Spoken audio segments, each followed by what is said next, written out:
sent the signals for the Baltimore Colts. Unitas gives to Amici. The Colts are the world champions. Amici scores. It's amazing, sensational, dramatic, heart-rending, exciting, thrilling finish in the history of college football. California has won the big game. 5 seconds left in the game. Do you believe in miracles? Yes! Unbelievable. This is Phil Steele. This is Mike Burnham. This is Wes Durham. This is Mike Ashley. Hi, this is Chuck Foreman, number 44 of the Minnesota Vikings. Woo, mercy, this is handsome Jimmy Vane, the Boogie Woogie Man. This is Coach Fry with Virginia Tech Football, and you are listening to Big Dog Sports Talk. Are you ready to rock? Are you ready to roll? Okay, let's do it. You're in the doghouse with Rick Watson on Big Dog Sports Talk, presented by Pulaski County Sports and Entertainment. Join us in the Family Fencing Studios and chime in on the McClellan Chiropractic chat line. He's keeping cool with help from Little River Heating and Air, but this show is straight fire. And now, the big dog, Rick Watson.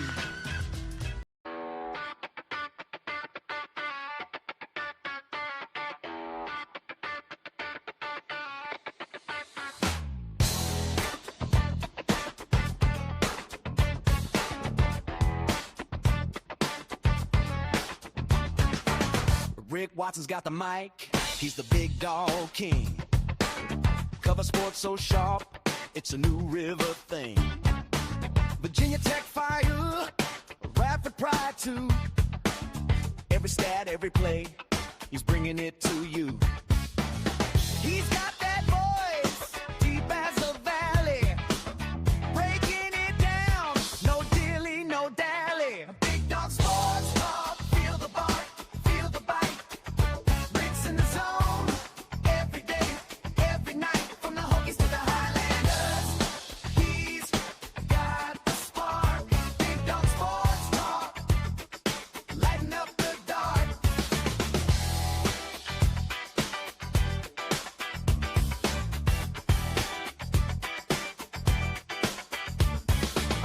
He's got the scoop, faster than a sprint.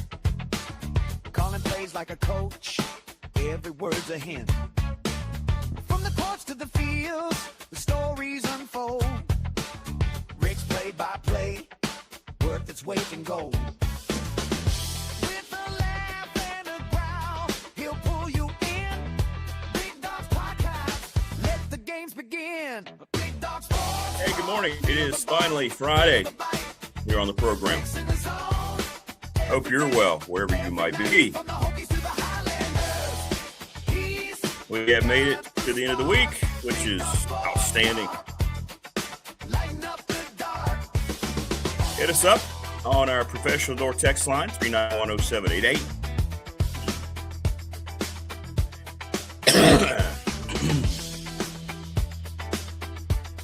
Or you can also chime in our McClellan Chiropractic chat room. We'd love to hear from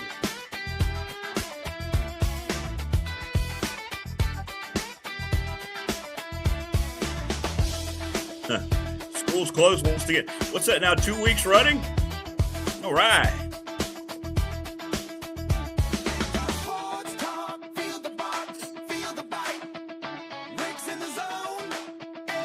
Is it time to lecture?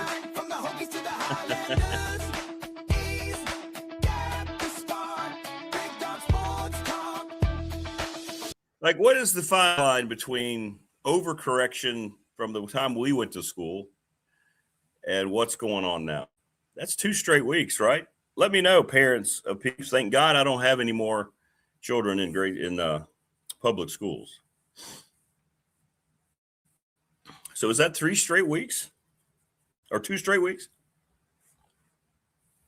From those icy Pembroke Cascades. Yeah, how about that? Was pretty cool. Cracking like glass to the baby blue shine of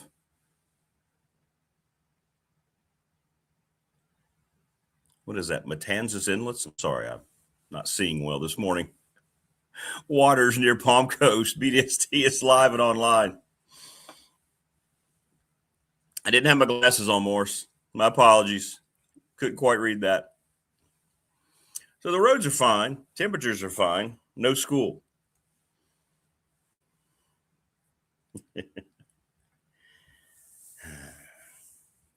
Kind of a symbol of our current society, isn't it? With the decisions that are made. You can directly relate the consciousness and health of communities by their policies during winter weather and their schools being functional or closed.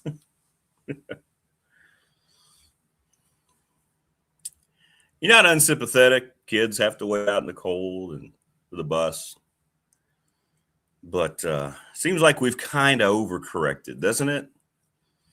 Maybe we've gone just a little too far over can't send it back yet. Not every inch of road is without little streaks of something. You know, we talk about going back. You sound like your parents. Here it is. I used to climb up hills in a sack of potatoes.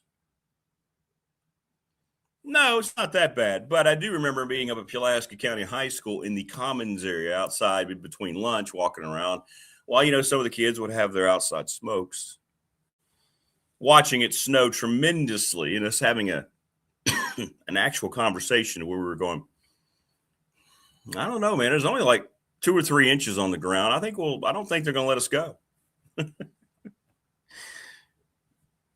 Yeah. Let's get back to algebra. You're right. Buses pull up, chains. Trudging down the hill there in Dublin to get out of Pulaski County High School.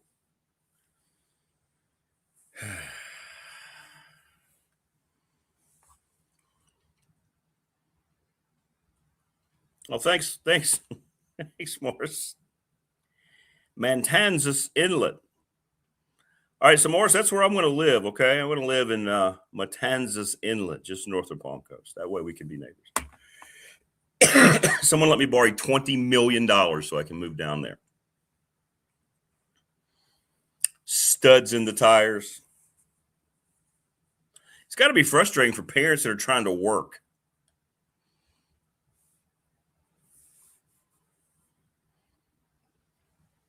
I guess it's got to be just completely the fear of litigation if something happens, right, at this point? Responsibility, or is it just that people don't want to go to work? See, I'm a full believer that the whole COVID experiment is what has led to the ruination of society. All right, that whole little thing that they shot out at us and brainwashed so many people and made everybody stop communicating, and you can't go near people. Oh my God, you can't do anything but jump on a computer, and like we talked about this with Damien Sordelette.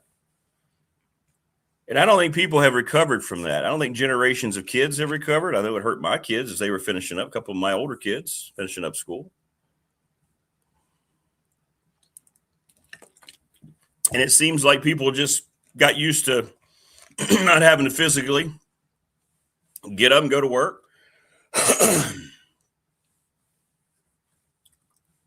And that's transferred over now. I don't know if it's because some of these younger teachers or school board members are coming from that era. I don't know. But it's strange that school's been closed for 2 weeks, given that you've been able pretty much to move around pretty easily for all but maybe 2 or 3 days. Never forget the farm boys and the bus stops, and we'd crawl under the bus, put the chains on. Yeah, sometimes I remember, you know what? It's funny you say that, Morris. I remember me and my brother. Now, he was 4 grades ahead of me, but he had a different bus. But I remember us being asked to help put the chains on. Now that you say that. We lived on the farm, and we had a long driveway. And first, navigating down the hill when it was snowing wasn't the easiest thing. Sometimes we would sled. It was really cool. But yeah, sometimes, hey, you boys might help me over here. Help me with that left front bus tire. We got to get that chain. Oh, sure. No problem. No problem at all. I'll be glad to help.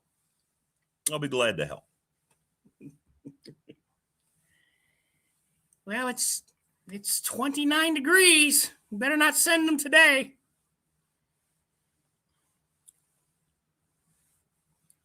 Two weeks, right? This makes 2 weeks in Pulaski County that they haven't had kids go. Is that right? Wow. Where's Opal been? Where's Opal? I think Opal may have kids in school. I can't remember. Opal, you still around? First lady? Haven't seen you. What about Paul? Where'd Paul go? Paul Chapman. He has kids, does he? Anyway. You're probably right, Prometheus. That's probably correct. It would be sued nowadays before the bus got to school. That has to be the crux of it, right? Yeah, that has to be the crux of it. But it's got to be frustrating. Got to be frustrating. By the way, I just wish if people were going to in other areas like, that post on X or social media are going to use every bit of material that we talk about every morning and almost repeat it word for word. I'm talking about regional, national people. It's funny. All I saw yesterday after our conversation with David Smith about the Super Bowl was the exact same theme conversation all over X about how there's no hype, there's no buzz about the game, how the league's politics have dragged down this thing to the point to where they don't have the self-awareness to understand it. There's no excitement at all about the game. And it's not just because my Broncos lost in the AFC title game. I don't think it would change it a whole lot, whether it were Patriots or Broncos. Maybe Rams, Broncos, maybe the Rams would have helped. But everyone's talking about how this game, nobody's talking about it. It's like we've had these 2 weeks and nobody seems to care. And I'm thinking, did you just sit down and happen one more? You get up in the morning, you're going through YouTube and you see this show pop up. Who are these guys? Who's this local flunky? And then as we're talking about things and you hear folks like David Smith, you're going, that's a good point. I better write that down and I better post that myself. In other words, we're pretty timely here on the program is what I'm saying. There is no buzz about the game. There's Super Bowl 60. There should be some kind of, it's a landmark number, 60. There is nothing to stir the interest of this game outside of the two fan bases. And I saw so many long form posts and threads about how the league has done this to themselves.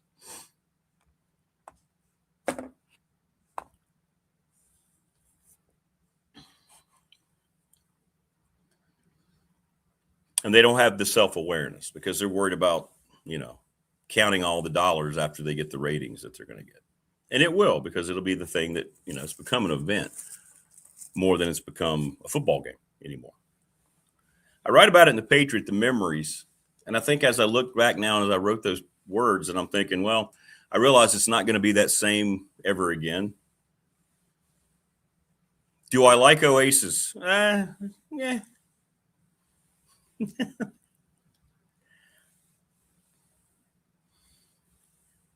Don't Go Away is a good song.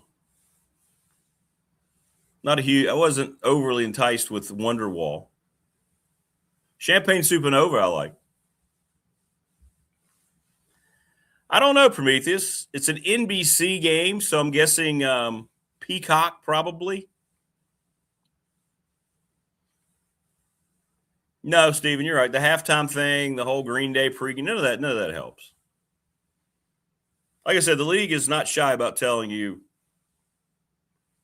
which side of politics that they're going to stay on, and they don't care about the repercussions. We talked about this yesterday. It was talked about yesterday on X after the show by everyone, seemingly everyone. And I think once you get into the game, it's going to be even harder to sit there and try to conjure up, all right, let's go, good football. And I hope I'm wrong. But you go through the playoffs, you have these 2 weeks off. It's Sam Darnold, it's second-year quarterback Drake May. Patriots scored 10 points in the championship game. Seahawks probably had their Super Bowl when they beat the Rams. I hope it's a good game. What's up, Everest? How are you? I love sports, but I don't seem to care anymore. I hear that from more and more people with the way things are happening. Welcome, by the way. Subscribe, please. Like and share. Yeah, I'm with you.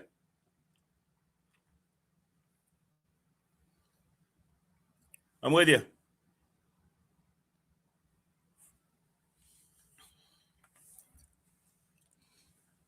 I just thought it was funny seeing all the things that popped up that we had just talked about yesterday. And I don't know how many threads I saw started with, why does it seem like no one's talking about this game? Because they're not. They're not.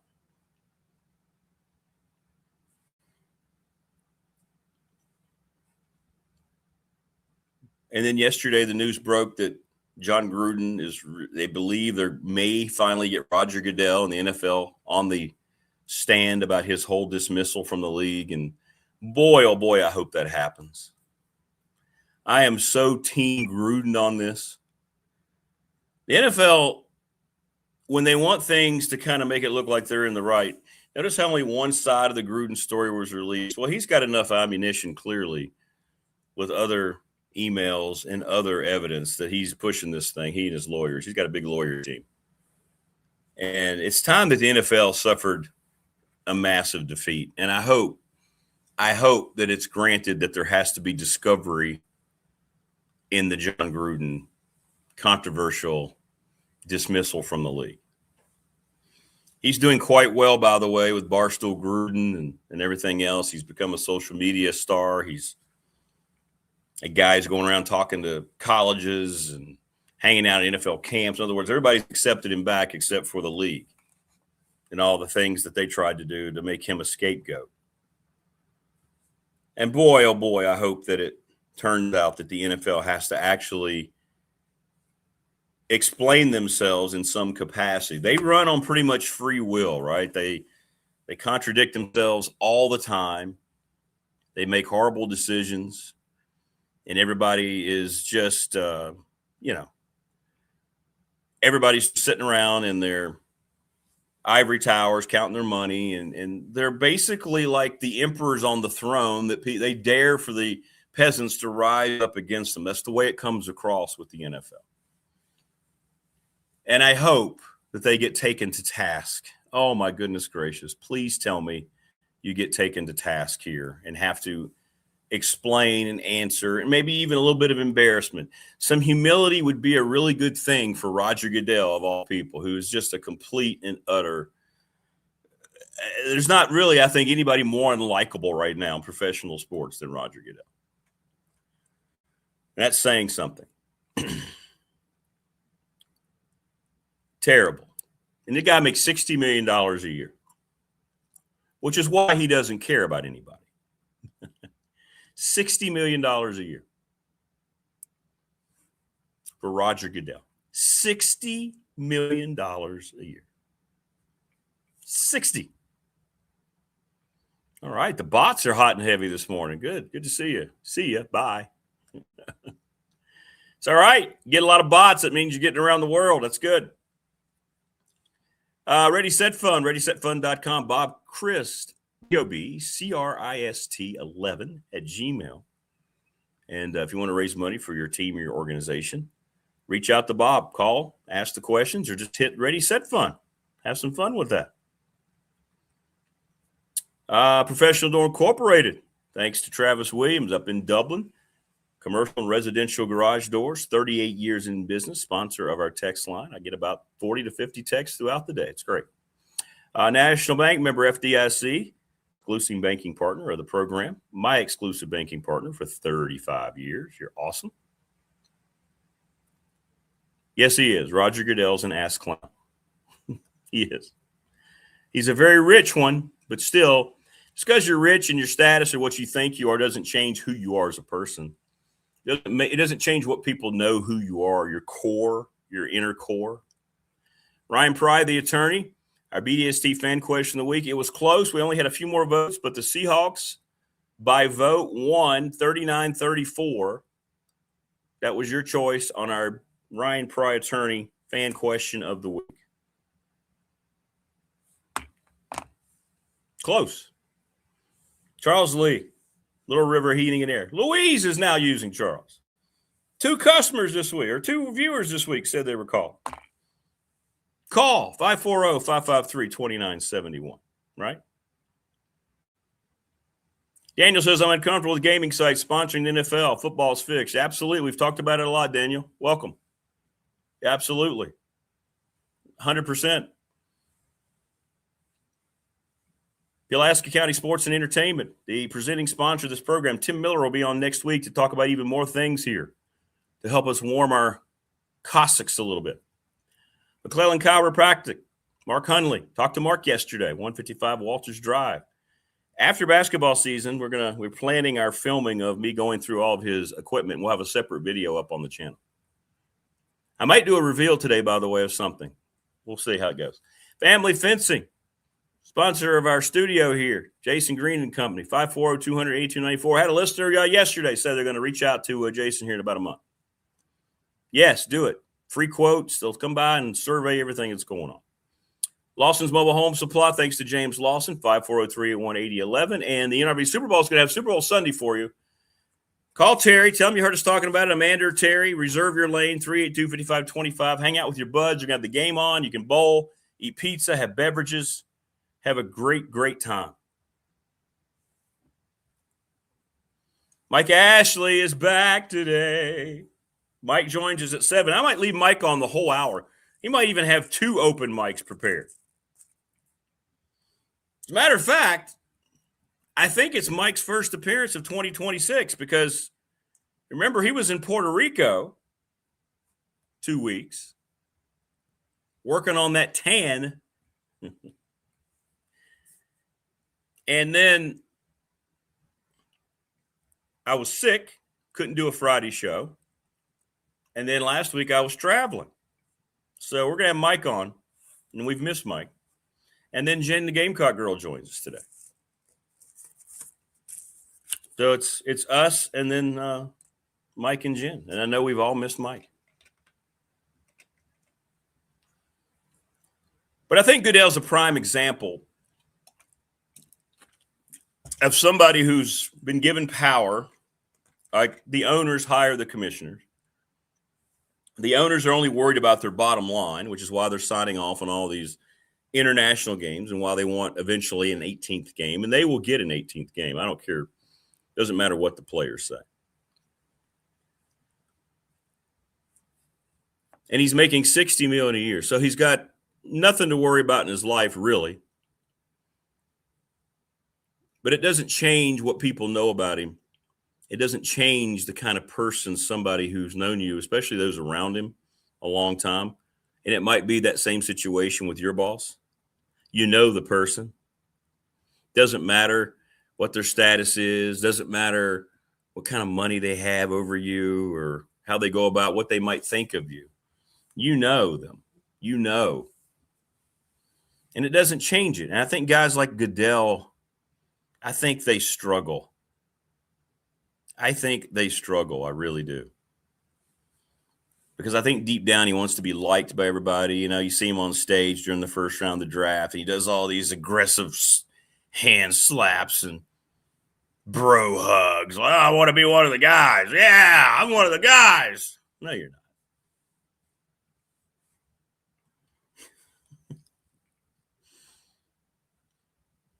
He gets up there and makes those comments about when he's asked, and actually somebody had at least enough gumption to ask the hard questions about the political imbalance, let's just say, of the league. And then he's standing there with a straight face saying, no, I think it's all going to unite everybody. I don't think we're taking a stand. And I think it comes back at all. See how things on this show tie together? It always goes back to the COVID thing, right? They just thought everything had to be accepted. We're going to believe what we're told. Everybody, and a lot of people did. A lot of people just fell in line like it was, oh, my God, we're going to die tomorrow if we don't do it. Science was ignored.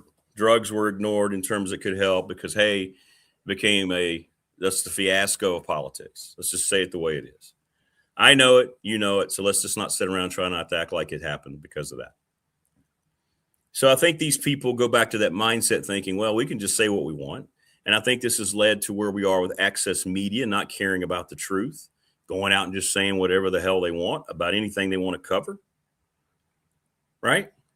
There's no, I mean, you don't get in trouble because you're falling in line with what people want to hear. You're juicing the machine. It's like, it doesn't matter whether it's accurate or not, because people, they want, we talk about this show, I never wanted to be an echo chamber. Well, the people that are out there in access media want things to be an echo chamber. Well, we're just saying things people want to hear. We're going to be just fine. We'll keep getting clicks.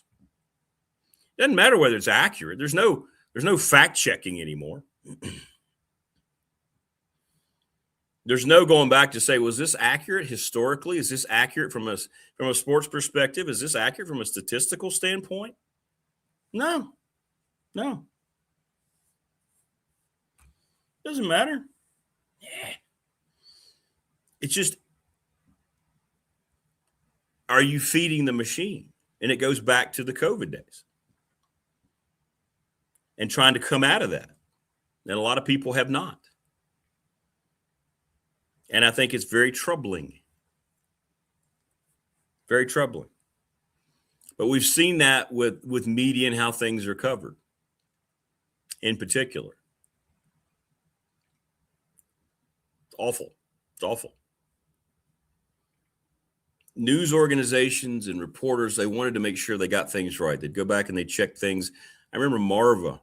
We'll go back to Marva when we were jumping around the radio station. I was doing sports. She was doing news. And I remember her, sometimes she'd be a little late. And I'd say, where are you? She goes, I had to make sure I had the story right. I'll talk to her about this next Monday or next Tuesday. She'd go in and she'd tear something off the wire. And she'd write something down because she was watching a TV report. She wanted to make sure she had everything right and updated before she got on and talked about it. She wouldn't go on the air until she had the story accurate. And she is great. I mean, she is absolutely great. And I don't think you see that today. We see it in sports all the time. I don't know how many folks are out there trying to accurately report on sports. They're just trying to post about things like I'm just mentioning about us talking about the Super Bowl. Right? So I don't know. It's frustrating when you're in my profession and you see so many people, they don't care whether they get things right.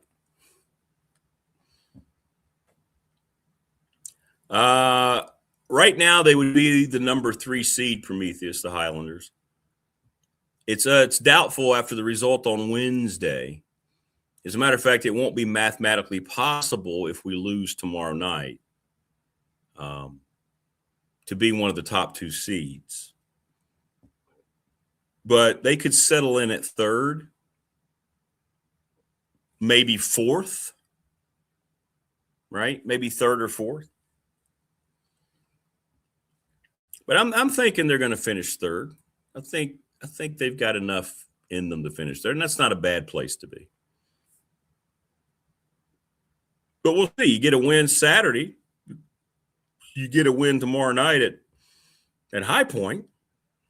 You know, you're back in the running a little bit. What's up, Chris? How you doing, Mr. Lester? Good morning. What's up, Wayne? The news is about narrative, not information. Correct. 100%. All the networks, they all have the same narrative. They're all on the same page politically. Absolutely. Absolutely. And I said this earlier in the week, and I'm going to stand by it.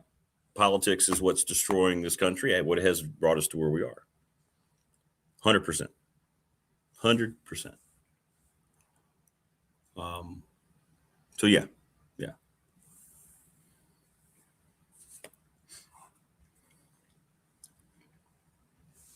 And that's why the news and the access media and things that are written, and that's why you just focus on your group so you continue to get what you need. So yeah, it's frustrating, but it is what it is. As long as you recognize, as long as people recognize it, and if they still want to go out and do it, then that's great.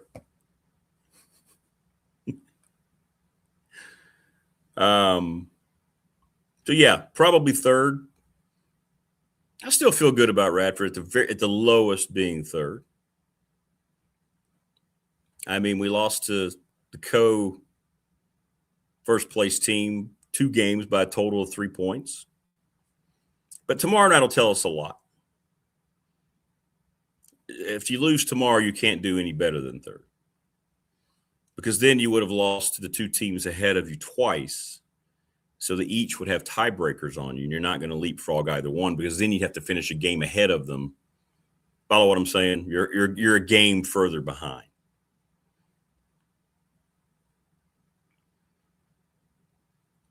Tech softball started with a win yesterday. Radford got rained out, snowed out. I mean, they were supposed to play in a tournament at Elon. North Carolina was going to be there. But their whole weekend got snow covered out.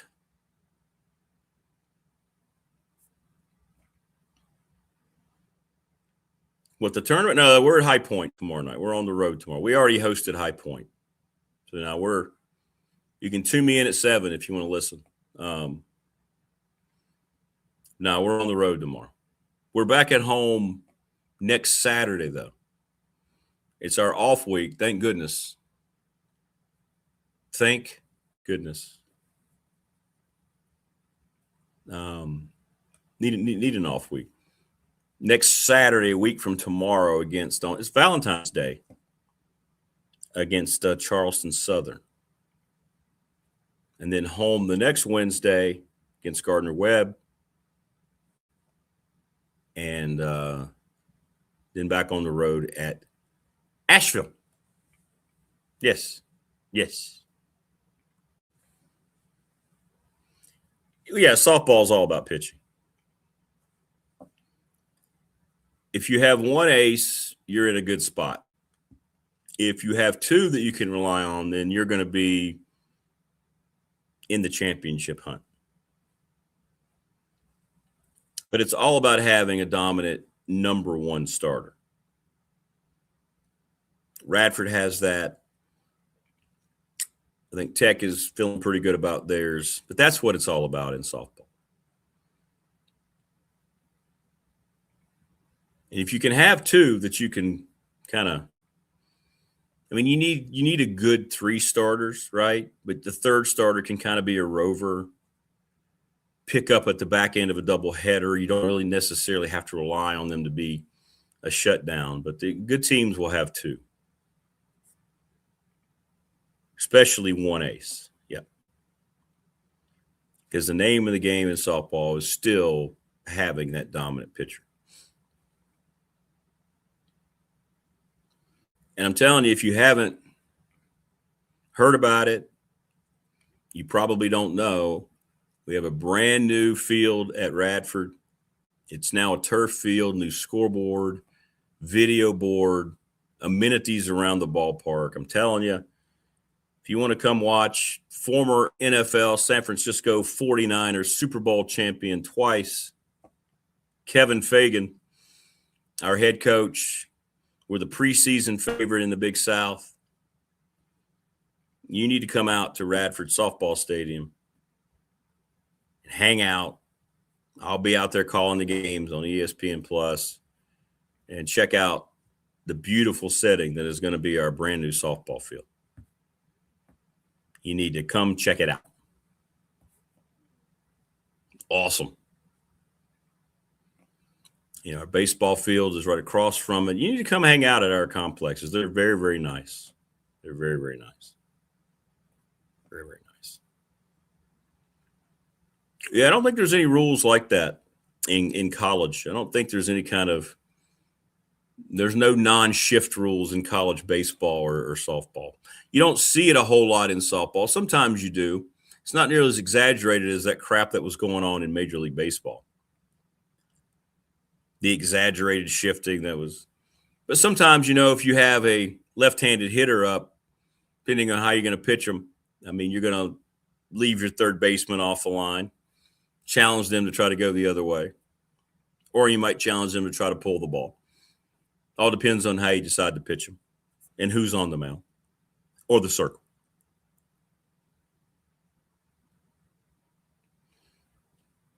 But looking forward to the start of Stick and Ball Sports. Next week, we start with Alex Quera, Radford Baseball. We're going to chronicle the entire season. We're going to have players on. Hopefully, we can get Alex on every week.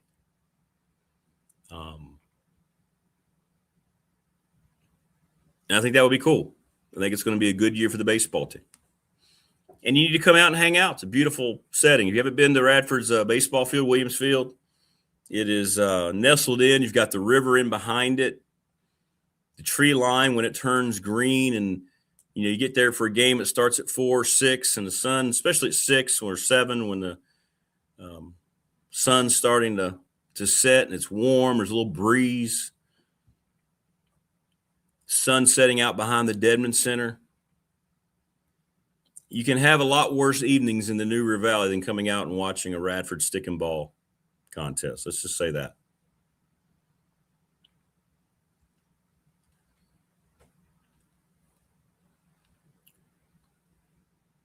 So, yeah, come hang out with us. And I think you're going to see 2 really good teams this year. I think I saw Radford has 3 players, 2 pitchers that are regionally high on Major League Scouts lists. So that's going to be great. I think both Tech and Radford softball is going to be good. We'll see about Tech baseball. Big year, I think, for Coach Sheff. But you should come out. I think you'd have a good time. It's a great setting over what we have at Radford. Great setting.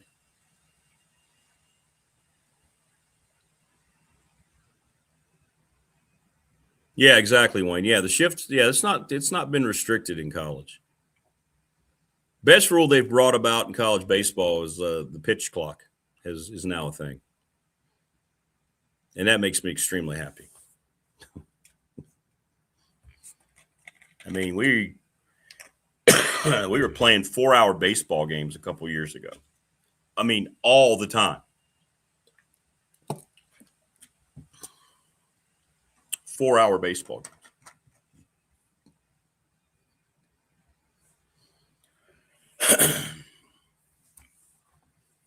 And that's not something that, anybody wants. Much as you might love it. Because usually 4-hour baseball games means there's grinders. It means there's a lot of things happening other than baseball. Like, it's not the game most of the time. It's everything happening in between, guys taking too long between pitches, time being called. And you're just like, wow, that inning took how long? Inconsistencies of umpires doesn't help. Strike zone. This is why I've come full circle on the whole electronic strike zone. I don't have a problem with it anymore. I used to always hate the idea of it. But I think in college, why not have your home plate umpire be back there, wait on the electronic strike zone to tell him, and then he's there for the field calls. I mean, I think a lot of those guys just never catch on to what a strike is. And at the collegiate level, I see it so inconsistently. And it's not just crew to crew, weekend to weekend. It's day to day.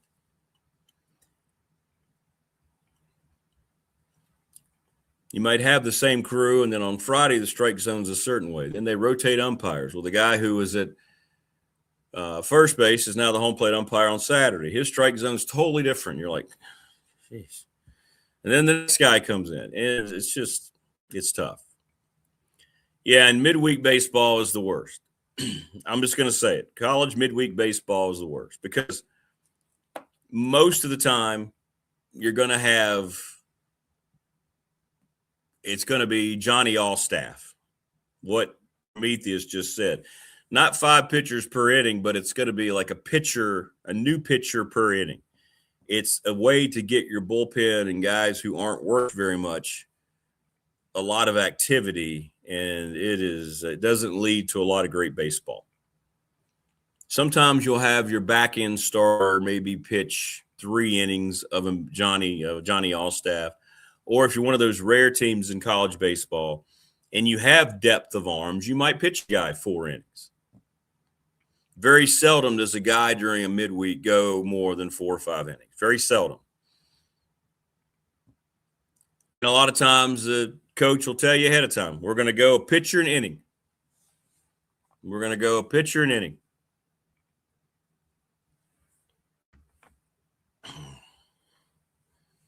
And those create some strange environments around games. It's kind of hard to get a vibe for the game. Games usually take a lot longer.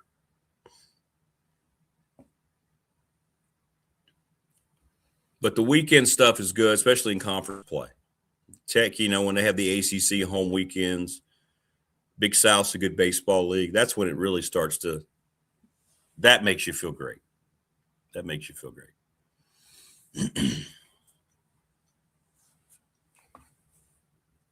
And it also means warm weather, which is the best part of the whole thing.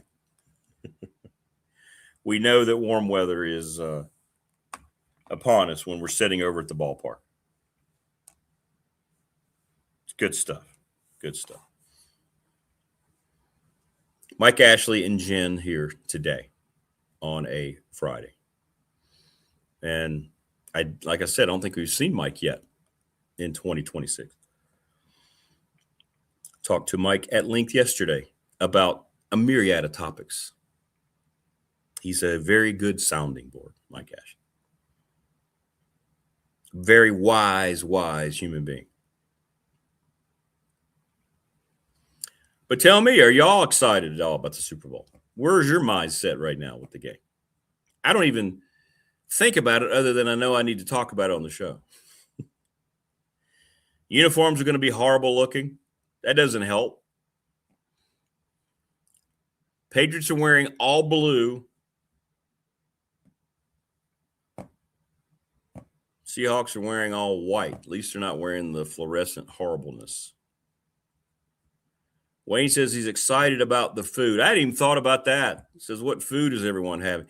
The game means so little to me as like part of my Sunday consciousness that I haven't even –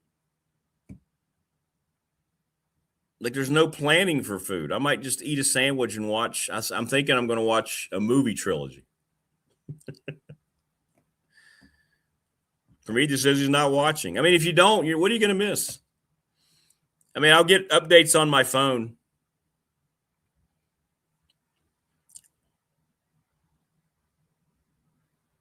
I guess some of it is bitterness over the fact we didn't have our quarterback in the AFC title game, but not much of it. Much of it is I'm pretty turned off by the league, the way they've handled all this. Goodell really brings me down with the league, man.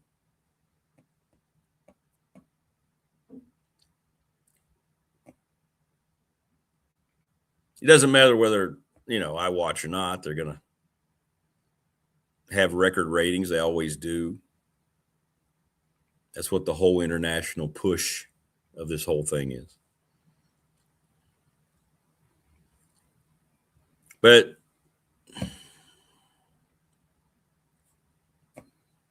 I'm happy for Vrabel, I guess. He kind of got shafted in Tennessee.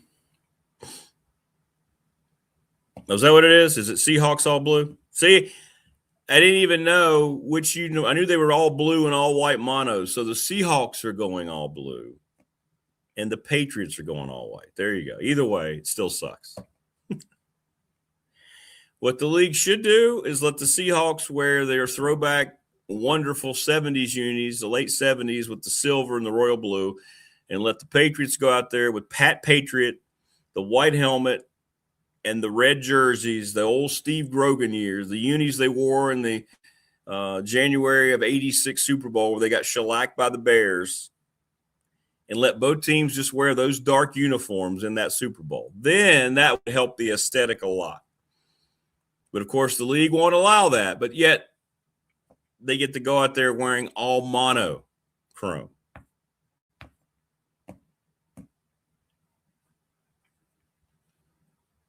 Uniforms that very few fans can relate to or like.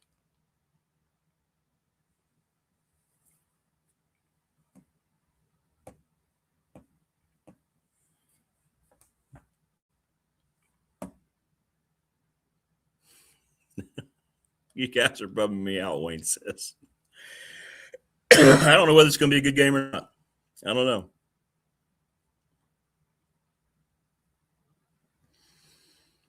If NIL doesn't keep me from watching the Hokies, politics won't keep me from the NFL.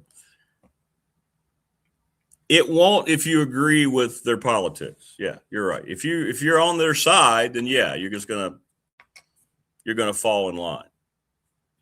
I get that part of it.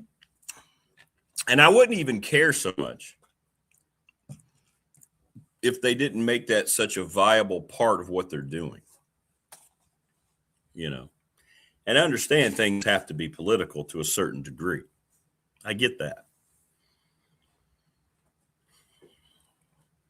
But they are all in. They are all in with their opinions about things. And to hell with the other half of the country. And that's where I think it is a very slippery slope. But yeah, when you agree with something, you're not bothered by it. This is what I've been talking about. When you fall in line with the mindset and you accept it, then you're part of the echo chamber. And that's what access media is. It desires to be an echo chamber. We will not be. I will not be. Because I really just don't give a damn. That's where I'm at. Dave Matthews album for halftime? No. It's not going to happen.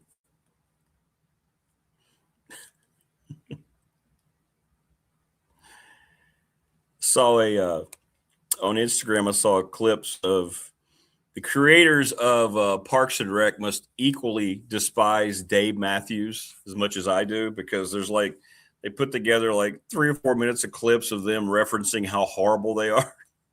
It's great.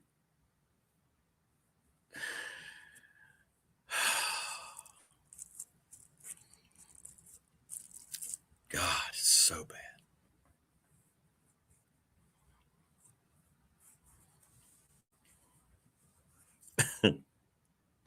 They do it on Family Guy a lot too. Stewie attacks Dave Matthews quite frequently. Hey, Rodney, good morning. How are you?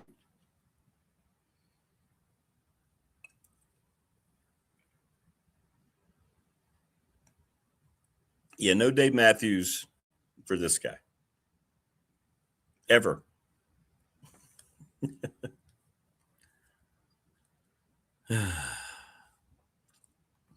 Now, here we go. StreamYard changing some things on me here as I get ready to send the first mail invite. There we go.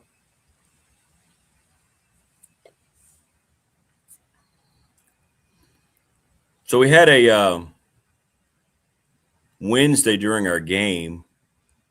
We had a blip of like a little power blip. It didn't knock us off our broadcast. I was stayed online, but yesterday when I was trying to, one of our engineers called and said, you better check it's called a Comrex unit. And I did. And it did not.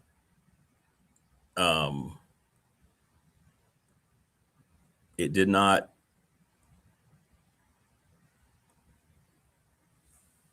work. It didn't turn on. So I turned it over there yesterday, took it over there yesterday afternoon, and we got to work on it today, and we may have to take it to Salem.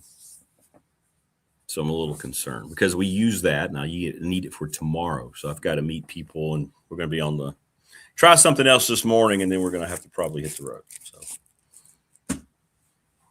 because it's a piece of equipment that if you got a new one would be about 20 grand, 25 grand. You don't want to have to get a brand new one. So we're trying to fix it as much as possible. So that'll be my project today with people on campus. Not worried yet till they get worried. When they get worried, then I get worried. What are you guys doing? Are you typing in Dave Matthews lyrics? Is that what we're doing? Because I couldn't tell you. Because he's such a horrible vocal talent that I can't even understand what he says when he tries to sing.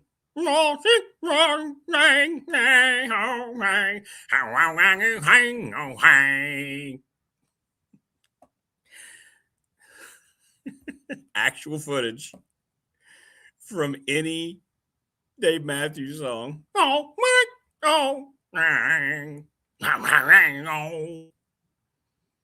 No marching.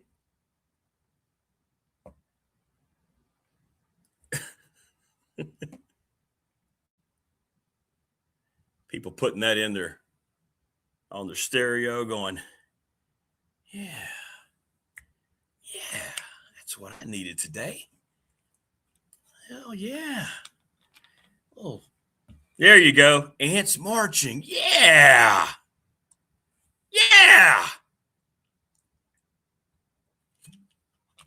Let's go attack the day now.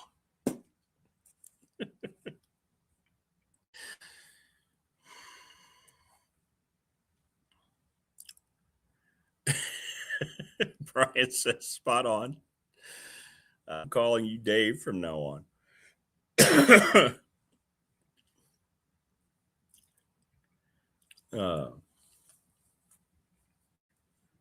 Yeah, breezy hell. Supposed to be horrible winds all tomorrow evening. I'll be coming back over the mountain, going over the mountain, coming back over the mountain tomorrow night. That'll be great.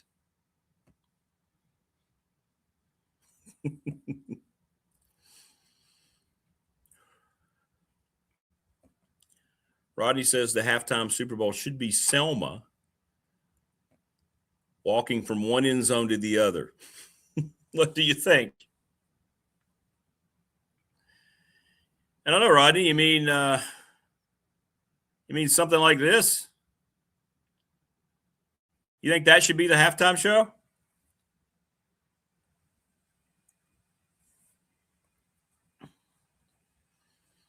I mean, I think the ratings would probably hold a little more true. Or she could come on and, dance to the marching bands. What do you think? You think that'd be a lot more entertaining than what we're going to get? You're probably right.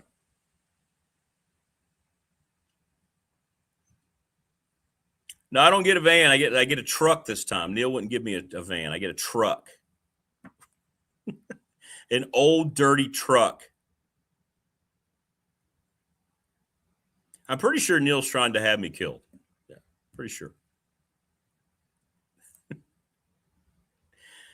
I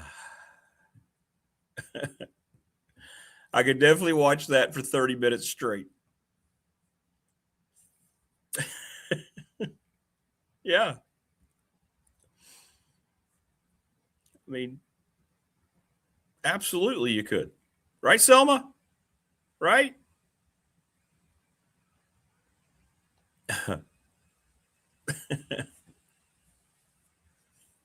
I'll be coming across the mountain. I might be sliding upside down on the mountain. Might be blowing off the side of the mountain. But, if we do get the equipment fixed today, I got the silver case. I can jump on the back of the silver case and kind of sleigh down the hill. It does very well in the snow. So maybe I could do that.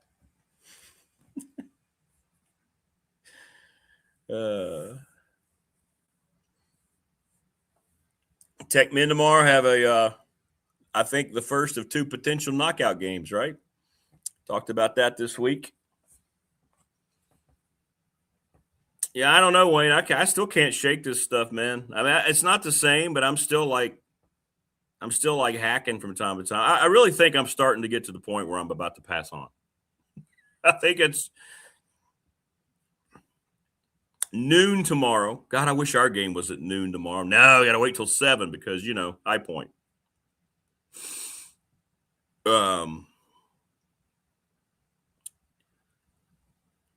Yeah, keep an eye on that one tomorrow on the C-Dub. Tech and NC State. What's the spread? Is there a spread out yet? No, not yet. Very winnable. Tech will be at full throttle, full capacity. Got to take that one. They can get that one. They could get that one. Yeah, Tech could win that game. Absolutely, they could. Wayne wants my electric football collection.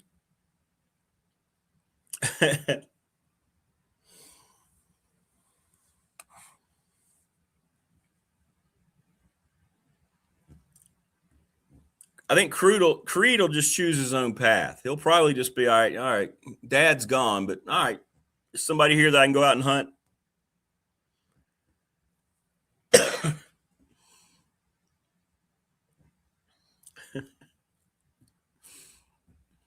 Somebody can let me out. I can go out and hunt for a few hours. Okay, we're fine. We're good. I don't know where he is, by the way. He's not down here. He's not down here.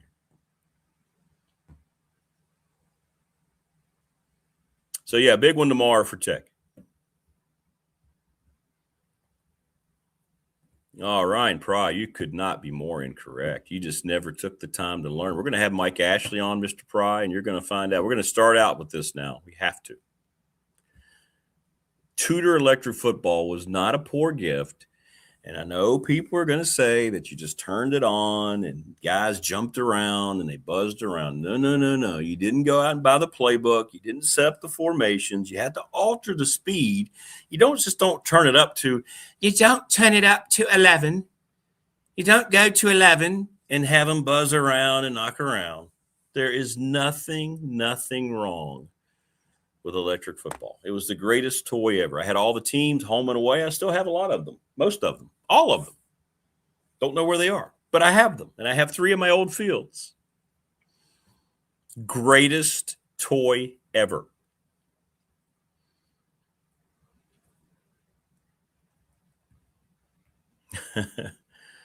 Yeah, maybe so. Yeah, I can't shake it, man. I've just come to accept it that I'm not going to be able to shake it.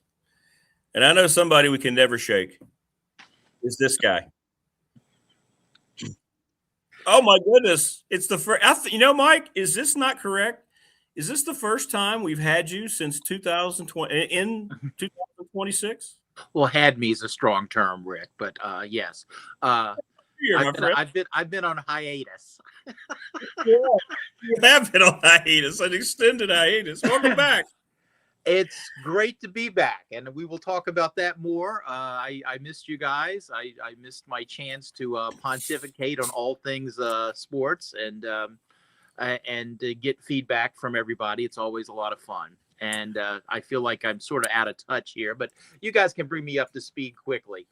Well, we got it. You and I have to set the record straight right now, because our attorney friend Ryan Price, sponsor of our BDST Fan Question of the Week, tried to claim that Tudor electric football was one of the worst toys you could receive. And I'm thinking, I'm getting ready to bring the guy on that completely helped me counter that line of thinking. Mike, your thoughts? Has anything visually ever given you the same thrill that the electric football field did? Yeah, the execution. Never. Not all. It's what was the Coach McKay quote from the Tampa Bay Buccaneers? Someone asked him about the execution of his team, and he went, "Yes, I think that's a fine idea." I'm all for it. Yeah, I'm all for it. Yeah. But no, it was beautiful. It was beautiful, and there were times. I was still in college one time. I remember I came home and I was watching the Lions play somebody on Thanksgiving, and just the color and pageantry made me pull out the electric football just to set it up one more time and play. And I've still got 5 fields, Rick. I got them hidden in my attic in Delaware, and I've got a lot of the teams. And I don't pull them out like I should and look at it, but I'm going to do it someday. I'm going to play again. I will play again. Dang it. And then this came across. By the way, I didn't see much sports while I was away, but tell me if you heard about this. The NFL's chief medical officer said that he is not aware of any credible evidence to support the social media theory that 49ers players have suffered injuries at an increased rate because of exposure to an electromagnetic field based on the in the proximity of an electrical substation near Levi Stadium. Did you ever hear anything about that? Yeah, they talked about it during the championship, during the playoffs, their last playoff game, and all this stuff. I don't know where all that came from all of a sudden. Yeah, I did hear about that. The injuries, I was wondering what exactly happens. And I wonder if it was anything mental, because all I could think that was maybe those electric magnetic fields got into 49er players' heads, and maybe they ran around in little concentric circles on the field instead of just playing. Yeah. And it looked like electric football. Electromagnetic. Hey, it's all science. Come on. Maybe it is. It could be science. Well, first of all, how was Puerto Rico? My goodness gracious, that had to be a blast. It was warm. It was really, really warm. We flew into San Juan, and we were there 3 days before we headed out to an island where we'd rented it wasn't like it was just us on the island, Gilligan, Professor, and Marianne, and all that. But there was a house out there. I'm going to butcher the name again. Vieques was the island, and that was a lot of fun because it was more private. And I had a pool right there by the house, which is all I ever wanted, a pool and a book. Unfortunately, I'm reading a great book now that I started down there, The Uncool by Cameron Crowe of Rolling Stone writing fame and all those movies, including Almost Famous, which this is the book that sort of came from the Almost Famous movies. People are with me here. You're hanging with the rock and roll crowd here. But before that, I decided all these years, when I was a kid, I used to read all these books about quarterbacks in the NFL because I just was fascinated. That may be one of the all-time great backyard passers, the all-time leader in yardage, total yards, touchdowns, and completion percentage in the CFL, the Conehurst Football League. And but it's because I read so much. But there was one guy that fascinated me that I never got a lot of information on, and that was Y.A. Tittle. So there I was. I found Y.A. Tittle's bio. Nothing Comes Easy. Yeah, that's the name of it. What a terrible book that is. It's just terrible. Published before Ball 4 and all sports journalism and books changed and all that. But anyway, YA seemed like a fine human being. By the way, you're an insider if you know YA stands for Yelverton Abraham. Yelverton Abraham. Yelverton. Yes, from Texas. Anyway, I was reading about Y.A. Tittle while I was there poolside a lot. And this was he doesn't get the credit for being the all-time bridesmaid quarterback like he should, because he played in like 3 consecutive championships there early on with the Giants. Late in his career, but early on in Mike, because it was the early 60s, so I wasn't old enough to know what's going on. But there's that picture. You know what picture I'm talking about. I know exactly what picture you're talking about. Helmetless. Yeah. That helmetless, the bald skull, which I begrudge nobody, bleeding there on the field. And I always thought that was from one of those championship games against the Packers, but it wasn't. It was from another game that I found out. But that photo to that point in like 63, 64 was named like the all-time great sports photo. Imagine that. That one, of course, you can't say it's the photo of the century because the century it was just halfway over. But anyway, correct. Anyway, I was always fascinated by this bald guy that was kept coming up. The alley-oop pass to R.C. Owens in San Francisco, that whole thing. And then it sort of intersected with my world when I read that he was run out of San Francisco by a young quarterback coming up named John Brody. And very good, yes. By the time, there's YA on his knees after being sacked and beat up badly in a game. Correct. By the time I came along, John Brody was an old quarterback for the 49ers, and they clashed with the Cowboys in 2 straight NFC championship games, or John Brody probably would have a better legacy. And all this came to roost when I got some news across my phone the day after I finished this book that John Brody had just passed away. Yeah, I know. It was sad a couple weeks ago. Yeah. And John Brody sort of was Tony Romo before Tony Romo because he was such a great golfer too. And he was a great golfer. Yeah, he did a little bit of broadcasting. Yeah, he doesn't get the credit. I remember him coming off the bench after he came back from an injury to beat the Vikings and get the 49ers into the playoffs one year. Yeah, but again, this is really ancient history. Anyway, so yeah, I was poolside reading that book, and before that, we were at this old hotel in we didn't know we had landed. Well, we did find out before we got there, but we landed during this huge festival down there in Old San Juan. So I've never been in just a consistent crowd of people. I was just a throng of people going around in the city, and it was a lot of fun. But we were in a hotel on the top of the city, and because traffic was so bad downtown, we couldn't get a cab or any kind of ride to the hotel. So basically, it was that thing where you carried your luggage about 10 blocks all uphill, coming and going. It was all uphill. I swear. And we stayed in this really old hotel, and they had a bar set up right outside the door. And we were on the perimeter of the hotel in our room. So basically, they were partying all night. Now, look, I'm a guy who slept in a hotel on Bourbon Street.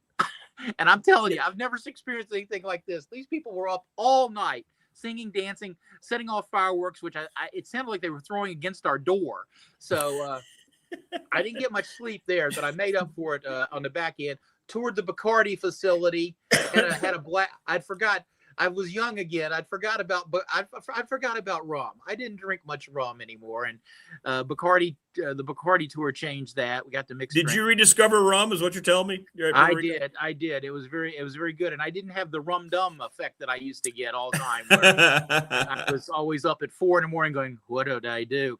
Anyway, but there's Crab Island rum down there, which was delicious, absolutely delicious. And Mike smuggled a bottle back, so yay! Look at I've you. got that going for me this weekend. But yeah, those were the highlights of the trip. But the big thing was no TV, no newspapers. Well, there aren't any newspapers anymore, and so no sports for Mike. It was okay. I could use a break every now and then, because you get older and you always hear the great ones say it, and I'm not saying I'm a great one, but I'm saying I identify with them. When you root for a team, talking to a guy who just lost a conference championship, the highs of winning don't seem to equal the lows of losing much anymore. And now it's just, as a Cowboys fan, and a lot in the last 10, 15 years, it's been, oh my God, please just don't embarrass me. We don't want to get embarrassed. Don't lose by 40. Just make a regular game. Yeah. I've talked with other Cowboys fans, and I'm sure fans, I don't know, Rick, who you talk to about the Broncos and that sort of thing, and the Padres and all that, but there have been times where I've just questioned, I just want to know that the players care as much as I do. Well, what's great about you just made me think about that. Joey Beeler, he's a Broncos lifer, down at Davis. Joey. Yeah. And Jeff Beeler and all that. He's my Broncos guy. But when I was out in San Diego many years ago, one of the first times I went to old Jack Murphy, which you know very well, Jack Murphy Stadium. Any stadium named for a sports writer is aces with me. I mean, and we had tickets, and we met a family, and the gentleman's name is Rufino Linares, and I still have a relationship with him. Wait a minute. Major League Not Baseball. the player. Yeah. Not the player, but it's spelled differently. Oh. Rufino Linares. Anyway, we still communicate. We still have I talk to him all the time about the Padres. He's my Padre connection, so it's kind of cool. He has season tickets. He goes to Petco. He sits in behind first base. So that whole family, I still have that connection. So I made that connection, that friendship back in like 88, 89, and it's still there. So it's kind of cool. Well, I've got that whole. Here's another little tidbit. When Facebook was young, remember that? Back before social media ruled our lives and wrecked the country. I quickly realized, living up here in D.C. With the new friends I was accumulating, and a lot of old friends too, I did not want to be posting my Cowboys angst publicly all the time. I knew I would just take a beating. The slings and arrows of outrageous Redskin fans. But so I created my own message board, and I was thinking I need some sort of code that only true Cowboys fans will know what the hell this thing is, and then I could impart to them. I've got about 50 members, about 20 some that are really active. Oh, that's cool. I call it my Sunday afternoon therapy group, but I can't go on and during the game because these guys want to type after every play, and I would like to actually watch the game, Right? And they're going, Cowboys will gain 12 yards, yay, woo, there's all that stuff, Dak, or it'll be like, damn, or other bad words after a bad play, and I'm like, I don't really need this to count as my commentary. Anyway, the name I came up with for my thing, my board is the Scott Laidlaw Appreciation Society. Number 35. Right. And you know the story because when I got my first licensed apparel from J.C. Penney there at Crossroads Mall in Roanoke, I remember picking it out. It came down to a number 35 Cowboys jersey or number 54. Randy White. But, Randy White. Who can carry the ball as number 54? Come on. I had to. You can't. So I went with Calvin Hill, who promptly then signed with the Honolulu Hawaiians of the That's right. and was gone. And before I knew what was happening, he was then a Washington Redskin. He was a Redskin, which hurt me to the core. Yeah. And so the next year when the Cowboys 12 rookies made the team, including running back Scott Laidlaw from Stanford University, and Scott was a perfect fit in the shotgun offense because he's a versatile pass catcher and blocker, and he's a good blocker. Yeah, he was. And he actually could run the ball pretty well and did well. And guess who passed away last week? Scott Laidlaw. Yeah. They just had a thing in Texas to recognize those rookies they called the Dirty Dozen that helped the Cowboys to that the 75-76 Super Bowl against the Steelers, the great one, 21-17. Yes, yeah. Percy Howard caught his only NFL pass for a touchdown. Yeah, the bicentennial Super Bowl. Yeah. It was that team was magical, and not to the Minnesota Vikings, but who lost on the Hail Mary, and then the Rams who got clubbed in the championship game. But that was a fun team, and Scott Laidlaw always have a special place in Mike world. So there you go. Yeah, that's cool though. Yeah, Scott Laidlaw. Remember him very, very well. Good player. Well, it's cool to have you back, and it's not been the same on Friday. Then when you were back, I was really sick, and then I was traveling. I couldn't do anything with the show last week, and then now it worked out. Thank goodness that we're all here. Hiatus. Yes. Hiatus is over. It's good. It's good. I'm having a hard time. Go ahead. No, go ahead. Oh, no. Tell me what you had a hard time with. I can't get into the Super Bowl at all. Well, I just haven't. And part of it, now you referenced it. I'm still bitter. Not that we got beat. Not that we lost. We just didn't have our quarterback. We didn't have a fair opportunity to play. Now, again, I didn't get to watch much football. Who started that game? Don Horn, Steve Tensey? Don Horn, Steve Tensey. Who started? Yeah, it was. No, I wish if it had been Don Horn or Steve Tensey, we probably would have been okay. It was Jarrett Stidham. But it's not even that, really. It's just, I don't know. This game has gotten in. We were talking about it yesterday, then I saw all over X, everybody else talking about national media, regional media, about how there's not really much lead up to this game at all outside of the fan bases. I don't know what all it is, but okay. Maybe when I turn it on Sunday, maybe I'll start caring. I don't know. How do you feel about it? Well, it's far-flung teams geographically. New England way out of our region, and Seattle way, way out of our region. And I do think. I think the Seattle defense could be legendarily good. And we'll see. I let's lead into open mic, and I'll answer some of these questions. All right, let's do that. How many open mics do you have? Do you have just the one? I mean, I figured you have like 2 or 3 lined up ready to go. I rewrote this one to update it because there's some good. I thought there was some good stuff that people will like, and I just. All right, well, let's get into it. Yeah, well, without further ado, then let's get into open mic. All right. Yeah. Well, last week I was poolside with a drink with an umbrella and lots of fruit in it in my hand. A day later, I was here on the ice planet Hoth, breaking through the surface to get to the privilege of shoveling snow. That's what I've been calling it. That's so great. And you and I have not talked, and I've been calling this Hoth the whole time. Actually, Rick, the truth is it's Rura Pinthe. Remember the Star Trek movie, The Undiscovered Country, where Spock and Kirk are set up and sent to a penal colony in the Yeah. Klingon Empire, and the name of that penal colony was Rura Pinthe, and where they were supposed Really? to, break ice, and it was anyway. But I anyway, never was a big Star Trek guy. I'm sorry. Go ahead. I'm sorry. well, but Hoth is the more familiar Hoth, reference. yeah. But I'm just telling you, the Rura Pinthe is better, but nobody knows what I'm talking about. Anyway, life's funny that way. You drink in one hand one day, and then next day ice. But I don't have to tell you or Bill Belichick that. Yeah, he's a first ballot Hall of Famer, only he's not. Lots of theories, but here's mine. Maybe sports writers on deadline with copy to file were just tired of trying to do their job with their coach imparting any useful commentary or pertinent information to help them. I think a lot of those writers looked at the Hall of Fame ballot and said, on to next year, Bill.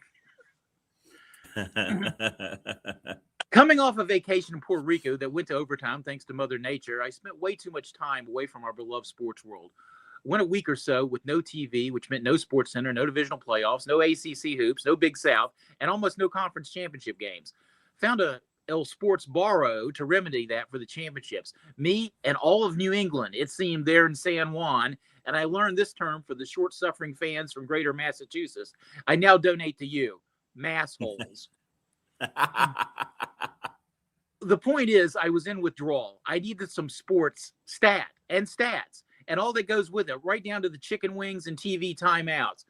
How could I talk football with random strangers at the airport? Geez, I had no one to bounce sports opinions off of. Big Dog knows. He got an email from me during this crisis. Here's the issue.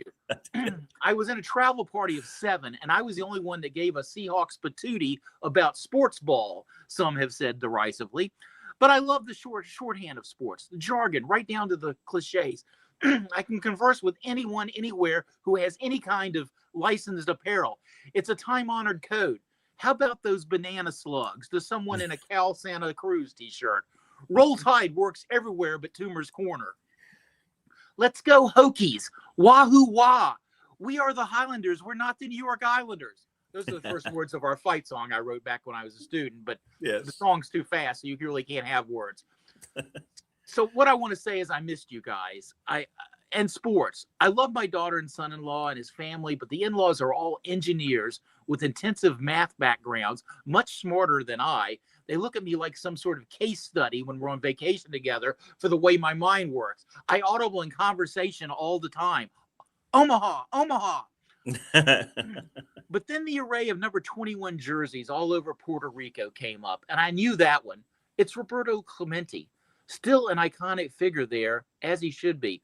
One of the 10 or so best baseball players ever, I think, and maybe the best right fielder / humanitarian on the planet. He went down in a plane overloaded with supplies for earthquake-ravaged Nicaragua in December of 1972, not long after collecting his 3,000th hit in the final game. And I can't tell you how many people wear Roberto Clemente jerseys, how many displays I saw involving Roberto Clemente. Everyone knew that except the marketing director of the Pittsburgh Pirates, I think, last year. Yeah, true. But anyway, it was a chance for the sports guy, taught our group something valuable. I think that catches you up on my vacay, unless you want to hear about me doing defensive slide drills in the pool. Yeah, I still do that when there aren't many people around. Why? Because sports. There's always next year. There's always hope in sports. An older friend once explained that to me. He was in his late 40s then and still working on his left hand as a pickup basketball player. I understand, because you never know when the Lakers might call and need you, right? That's exactly right. I thought about what you said about Belichick. People were so nationally outraged. And I'm thinking, you know what? The more I thought about it, I'm like, screw that guy. You know what? He cheated twice, we know of, filming the Rams and the Eagles walkthroughs. That directly led to, those were close games, and whatever little advantage he got. I mean, that was guilty, right? He couldn't deny that. They had to admit to all that. Well, Pete Rose has never been allowed in, never got to see his time in. Yeah, he gambled on baseball and never gambled against anything. He's been kept out a lifetime. And now we see sports all over embracing gambling. We have to have it, right? We need those apps. We need those dollars. ESPN, let's go. They finally got rid of ESPN Bet, but they're still promoting it now. Go to FanDuel and all this crap. And I'm thinking, you know what? I really don't care. I really don't care anymore that Bill Belichick didn't get in first ballot. So what? Mike Shanahan should have been in a long time ago. Dan Reeves should have been in a long time ago. The guy cheated. He cheated his ass off. And he hadn't won without Tom Brady. Get over it. And like you said, repercussions for the way you treat people, right? And the way he handled media and the disrespect that he showed that for 20 years, he'll get in the Hall of Fame. Who cares if he didn't make it first year? I don't care. Pete Rose still isn't in. And that's one of the biggest travesties, in my opinion, that we have in all of professional sports. Well, I grew up a Pete Rose fan, but I don't like the fact that he lied to me all those years. And really, the thing you're talking about here is how quickly this stuff, public opinion, can turn around. You know, if he had fessed up early on, the irony is that he probably would already be in, and he would have been around to enjoy it, which is terrible. And he was still a great ambassador for the game.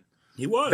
Belichick, I harbored resentment against him back to his Cleveland days. People forget what a failure he was there, but worse than that, if anybody remembers the shoddy treatment Bernie Kosar got at the end of his Cleveland career, Bill Belichick just ran him out of town. And I thought Bernie Kosar, a guy who back then, when it was, I still don't know if it's fashionable, wanted to play in Cleveland and wanted to be the face of the franchise, and did a lot of good there. And then they just unceremoniously dumped him. But you got to give Belichick, you know, they say 8 Super Bowls, 6 with New England, and then 2 as defensive coordinator for Parcells with those Giants teams, and that is really incredible. And I love his history in the game. His father was a longtime Navy assistant, and so he's connected to Roger Staubach, who, by the way, had a birthday yesterday, turned 84. And I just learned, I mean, maybe I knew this, but I'd forgotten. Craig Morton's birthday was yesterday too. He turned 83. That's right. Yeah, that's kind of weird.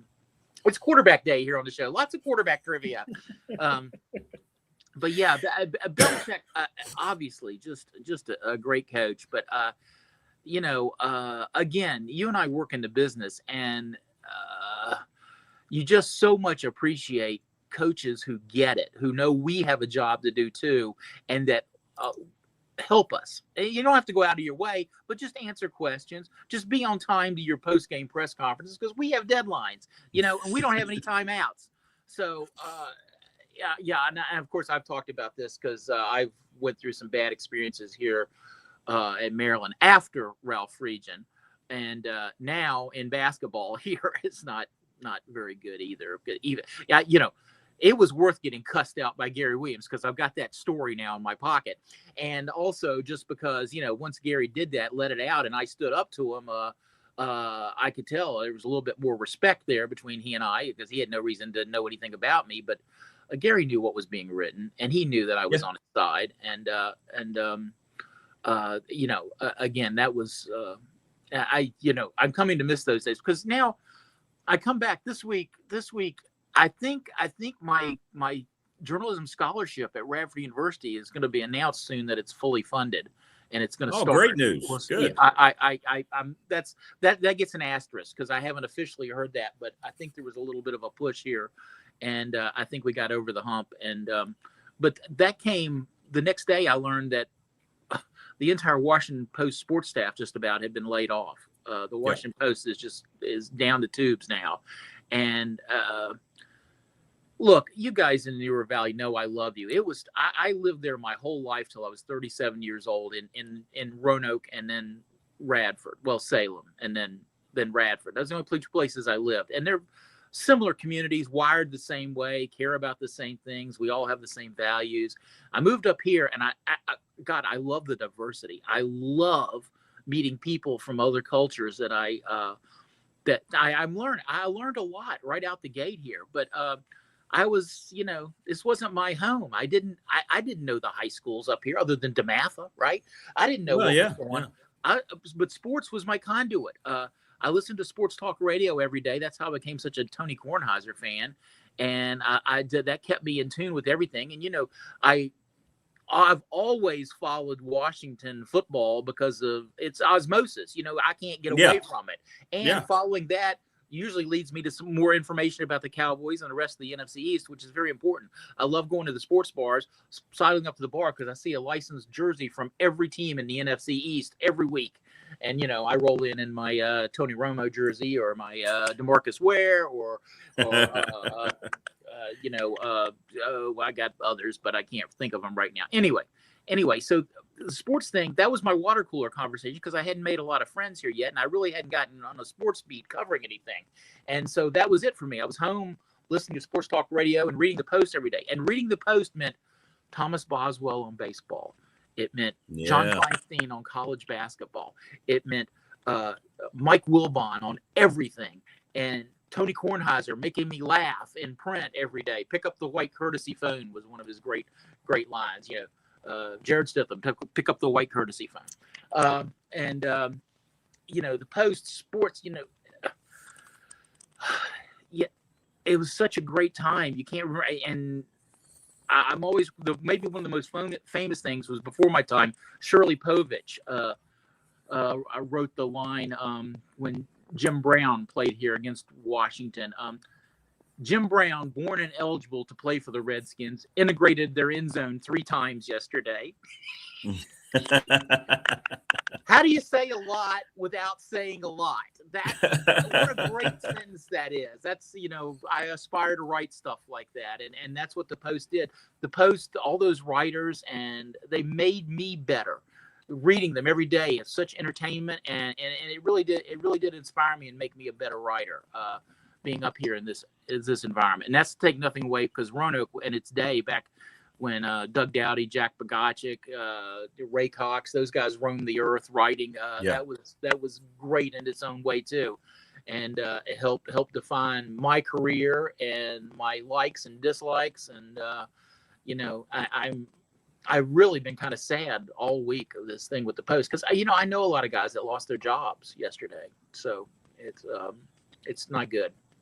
No, and it's going to be probably a similar fate going forward for many newspapers. It's all about the social media nowadays and everything. So it's sad. It really is sad. It is, but they can't. They've never found a way to capitalize on the marketing. People get their information differently now. They want it faster and not necessarily better. I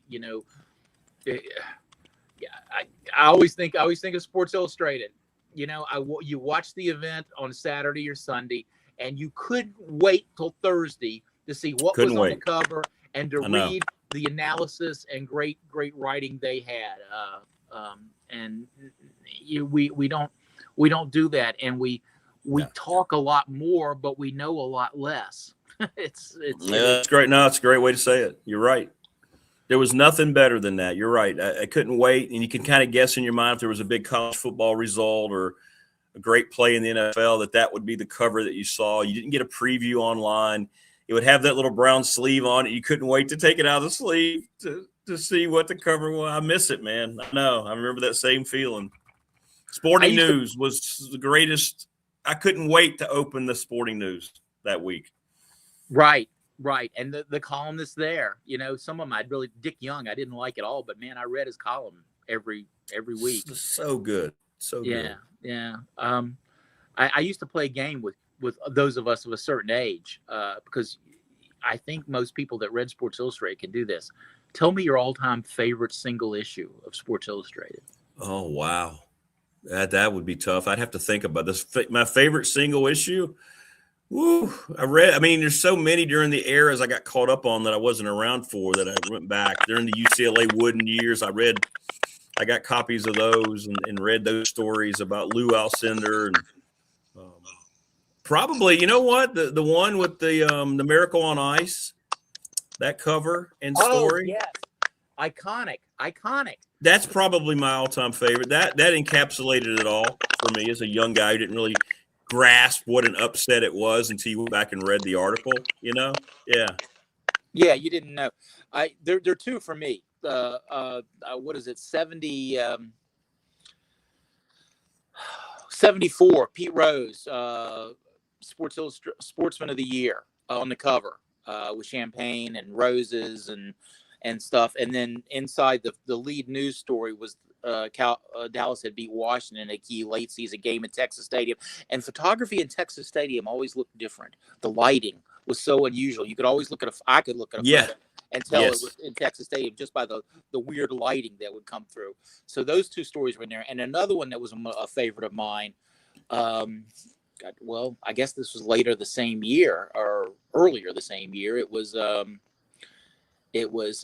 USC was down to Notre Dame like 24-0 at halftime, and Anthony Davis ran the second half kickoff back for a touchdown, and USC won like 56-24 or something ridiculous like that.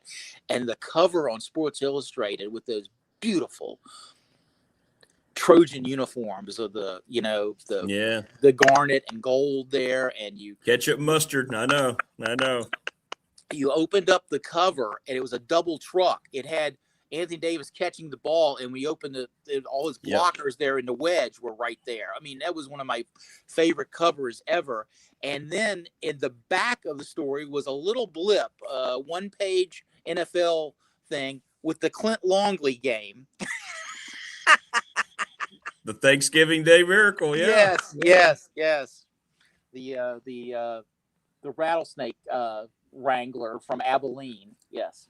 Wayne says Jordan and Sam Perkins holding up the number one fingers. I remember that in their Carolina uniform. God. Yes. Well, how about the Worthy cover over Patrick Ewing in the championship? That was one for me. Well, Ralph Sampson. I remember the college basketball preview. It was a fold out, and it had him kind of laying down with a basketball under his arm. I'm waiting for you, Patrick. Talking about Patrick Ewing, he had on the Virginia orange uniform. I remember that cover very vividly as a young person. And what I remember is that night Radford had a game, and I couldn't watch the Ewing Sampson matchup. I can't remember who we were playing. We were Division II then, but you had to be there. People understand that was our jobs, even as a student reporter. But I remember the game attendance was not good that night because everybody was back in the dorm rooms watching Sampson and right. Yeah, such great memories. We just don't have that anymore. It's all taken away, and you're right. The access is so quick and it's so regurgitated, and journalism's not journalism anymore. It's just disappointing. The way it's evolved, the technology you would think would evolve into something to help, but it's robbed us of so much. It really has. Well, there's almost too much. I mean, your predecessor Dave Hunziker and I used to talk about this. I mean, it was more special when you had a little bit more limited access because, if you like Major League Baseball, you would have to stay in on a Saturday afternoon to watch the game of the week, and then you got another one on Monday, and that was it, kids. That was until the Superstation came along. We got the Atlanta Braves round the clock shoved down our throat. It seems silly, but we kind of liked it back then. I remember that being conflicted when I was, like 12 years old is like, it's a beautiful day. I want to go out and play, but I get to watch baseball. Yeah. Right. No, I'm with you. Maybe when you realize that the progression of things are really regressions when you start to find your true self. I don't know. Maybe that's what it is. I don't know. Hold it. That made my head hurt. I just think it means I'm old. Is what I'm finding now. Maybe it's more simplified. We're just old. All the institutions that I loved and that helped define me in my life seem to be crumbling in some ways. And it's sad. I get it now. I get it why old men with their britches hiked up to their chest are angry. I do. I know. It's true. And we've been talking about it and what Wayne just said. I mean, facts don't matter today in reporting in any way, shape, or form. Nobody cares about getting it right. It's about getting it first, Mike, just what you're talking about. They just want to put out whatever they put out. We'll fact check later if somebody calls us out on it, but that's the biggest thing. And, I know how meticulous you were. It's about getting it. It was about getting it right. All the people you've mentioned, let's make sure things are right, factual. Let's make sure instead of just trying to get something out there to beat that competitor or that competitor, Right. But sports was the exception. There is a scoreboard. You you generally, and if you get to watch it yourself and then you get to read about it, you understand what happened and why it happened. And there's a simplicity and a beauty to that we could use more of now.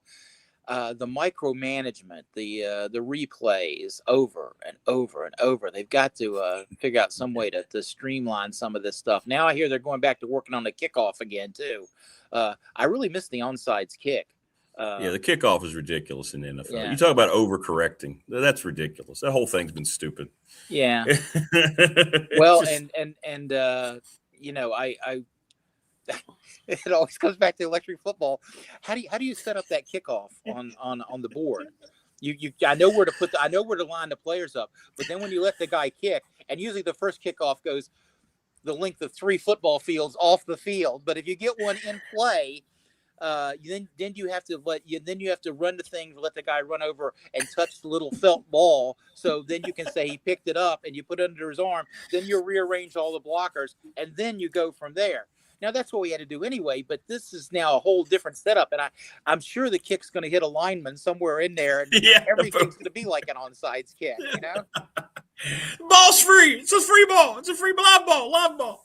Yeah. I know about Bo Nix, but this was really rough on Troy Aikman this season. He missed the whole Christmas season here. He lost his leg. He lost his whole leg. I hate that. He fell down the steps with the whole tree I was carrying up. My little Charlie Brown tree I had Troy on. And you never know it. He had a great year in the booth. He's evolved now that he doesn't care anymore. He's saying things naturally. I love it. He's gotten so much better, man. He's great. Yeah, he's attacking the league. Yeah. Well, he's helped the Dolphins, and I read a lot of stuff out of the Dallas media, and you wonder why they haven't given him well, I know why, because Jerry didn't want to give up any attention, but Troy I think would be a pretty good general manager, and it makes you wonder, these people who have this natural investment in their teams, their passion can make a difference. Yeah, yay, Troy. Yeah, it's nice. Him not caring what people think anymore has finally gotten him to its upper level of his craft. And it's refreshing. It's refreshing. It is. Yeah, but it's funny because you don't see him as much as you used to, just because of the nature of it's but you're right. You're right. He does a good job, but a lot of those guys do it. The only guy that doesn't do a good job that I wasn't, oh my God! Thank God Fox didn't have the Super Bowl this year, because if Tom Brady were doing the Patriots game, I just think my head would explode. So, and Romo, I can't even listen to. I don't know what's happened to him, but it's not good. It's not good. Well, he's in a lot of ways, and this happened to John Madden too. You become a caricature of yourself. People expect certain things, and they just listen for those things, and they don't realize you still actually know what you're talking about, but there's so much other stuff to get through to get there. Right. Says the guy wearing my Skechers right now, and that's right. Right. Well, it's great to have you back on, my friend. Nice to hear open mic again. Glad to have you back safe on stateside once again.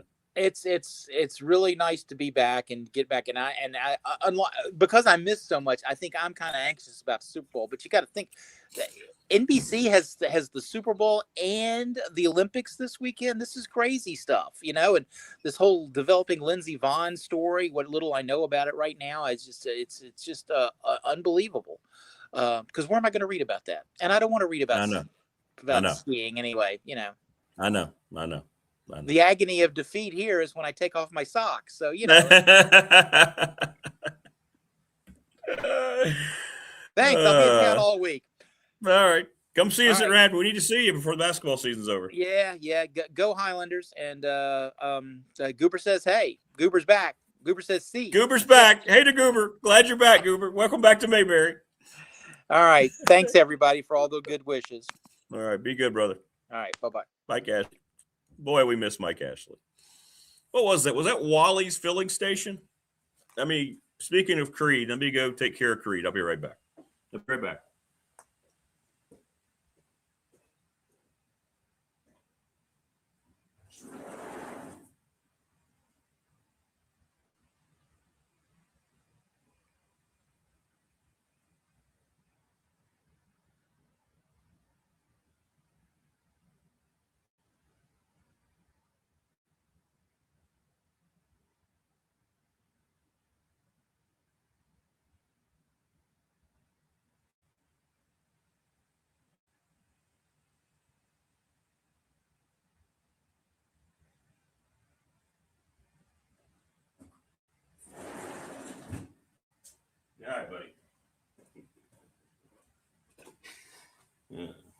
That guy.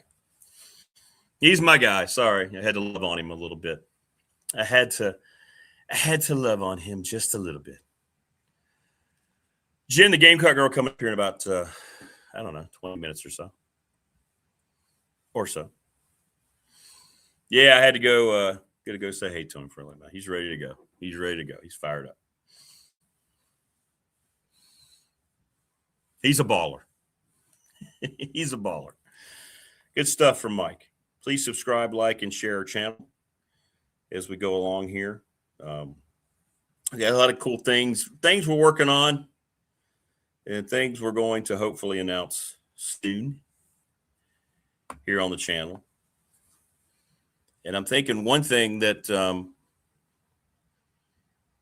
going to announce right now, because we're going to add a subsection to the channel, and it's going to be that right there. One thing about having your own YouTube channel is you can do whatever the hell you want in terms of content. And it's going to be completely interactive with the audience. We can get 6 people on at one time. We're going to have guests, and we're going to talk all things. It can still be sports related. We're going to talk about music. We're going to talk about movies. We're going to talk about TVs. We're going to talk about the realities of social media, whatever it might be. And this will come sometime once we get into the spring, where we're going to call it Big Dog Pop Culture. And we want everybody to be involved, and it will be a sub program to the main channel. So we'll get your thoughts on that. That will be the logo. You can see I included Balboa Creed as he's sitting there chilling with his music that is not Dave Matthews and his sunglasses on. But there you go. That's a little reveal of what it's going to look like, and we'll tell you more about it. But the great thing about it's going to be completely interactive with you. Your wonderful content and what you have provided here on the show is going to be rewarded, because it's going to give you an outlet as well. And that's what I want, to discuss things. And we'll have some fun conversations along the way. Fun disagreements and agreements about songs and music and movies and actors and things like that. And we'll have like Dwight Vick on with us and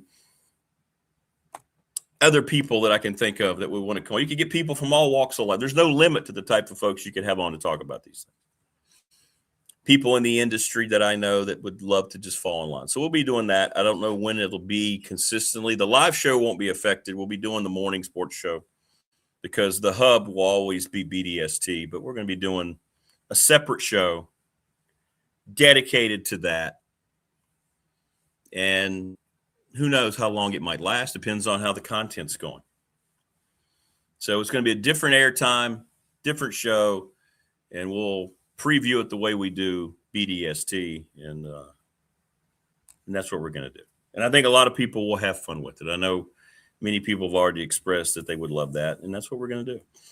Because, you see it all the time, and a lot of the content that I watch on YouTube is doing that kind of thing, just talking about pop culture. The one thing that we're all affected by, we are all affected by sports more than anything, but you don't ever escape pop culture. It doesn't matter the generation you are. It doesn't matter you come from our generation. One's before, one's after, one's in the middle. There's always new content to absorb. What are you watching? What are you not watching?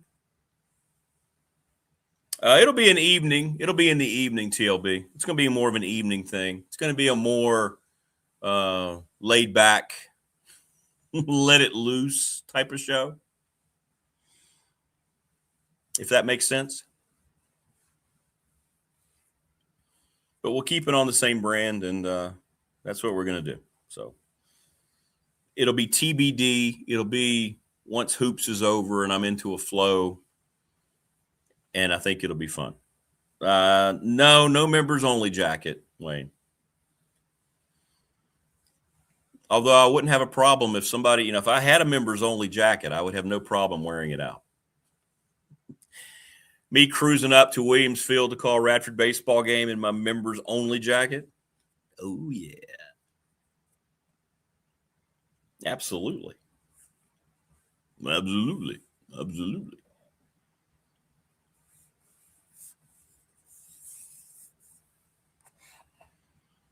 But yeah, we'll have a lot of fun with it. We'll have a lot of fun with it. A lot of fun with it. Will there be dancing girls? Maybe. Maybe. Maybe so. I don't know. There could be. There could be. And this would be the kind of thing, too, and I'm going to bring it up with Jen. So I like to run things by Jen. Jen's the first lady of the program. And so we'll get her opinion on all this. So I haven't told her about any of this. She doesn't know anything about it. But one thing I've really gotten addicted to, and I don't know, there's different guys who do it, but there's one guy called Froggy Flips, Toy Overdose, the Toy Federation. Seeing all these old toys from the different eras that kind of mark the times and the rarity of them, it is really, really cool. Yeah, I got to find out about the sax recital coming up with Jen. I don't know where she is on her mouthpiece. We'll get all these updates. We haven't had Jen on for a while either. I mean, it's been 3 weeks because I couldn't do the show 2 weeks ago. I was traveling, and now this week we're back. So we'll figure out what she has to say. But we'll have fun with it, and we'll see if we can grow that as well to help grow the overall health of the channel. If people don't get up and watch the sports show, then they can watch what we're doing live in the evening. And I think the live evening stuff, I haven't done enough of that, and that's on me. The one time we did it, we had, I don't know, what was it, 5,000 views. We called it Tech Armageddon after the Old Dominion game with Dwight and his real anger. And I need to do more of that stuff. So I think doing something like this will help. We'll get people more involved. Oh, definitely a Bigfoot deep dive. We're going to invite people on from the BFRO, the Bigfoot Researchers Organization. Oh, yeah. I mean, we're still going to have guests about pop culture.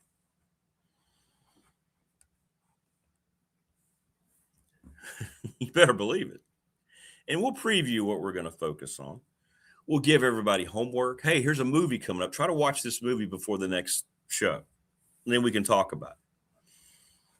Like, for instance, one of the few things that I've seen that I really recommended was the new take on Frankenstein. And I thought it was outstanding. I thought it was outstanding. And many of you took my advice, and I know the people I've heard from really enjoyed it. It was very smartly done, very well acted, very well crafted, much different than even the Mary Shelley editions of the Universal Monsters, all these things. And I'm glad people liked it. And it's things like that you can talk about and have fun with. And it's just a fun banter. Some of the best conversations I have with my friends are about stuff like that. And we're all friends. So it'll be fun. And we'll give it a shot. And if it doesn't take off, then, it is what it is. But like Michael Scott said in The Office, when he tried to quote Wayne Gretzky, you miss 100% of the shots that you don't take. Remember that when he had Wayne Gretzky, and underneath he put Michael Scott? Lava lamps, hanging beads, Creed on a silk cushion. Yeah, I know, Wayne. You sent me that. And like, there you go. See, yeah, there's my project to watch Better Off Dead. Seinfeld quotes mandatory. Absolutely. We could probably break down 1 or 2 specific episodes word for word between us.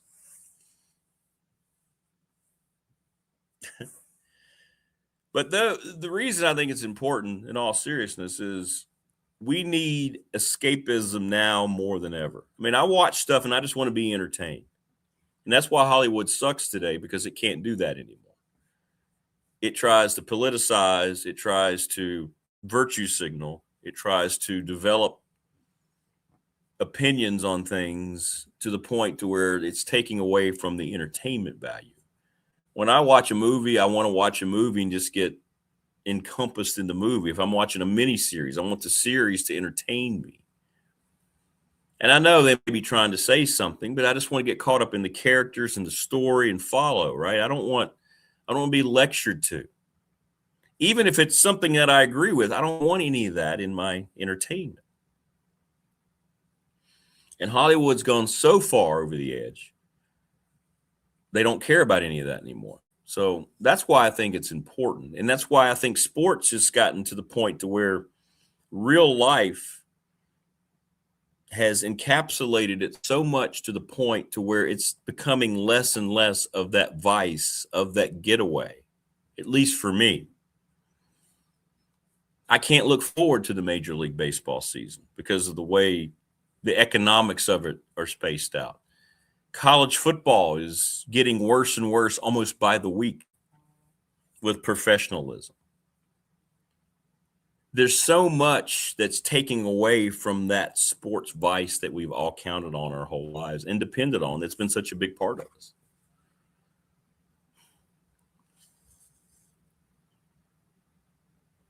And people are just readily letting it happen. So,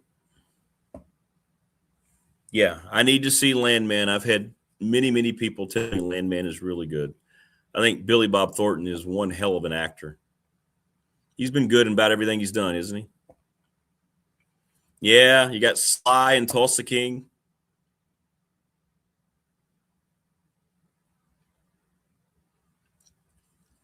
There's some good shows out there. There's shows that just let them be shows. That's why I think we liked during that era. Remember those era of great shows? Sopranos, Breaking Bad, The Wire. Now, I never saw The Wire. Keon Brown will tell you it's his all-time favorite show. Keon will be on our show talking pop culture. You imagine getting to White Vic on there? Yes, Adrian bashing allowed because it's just truth.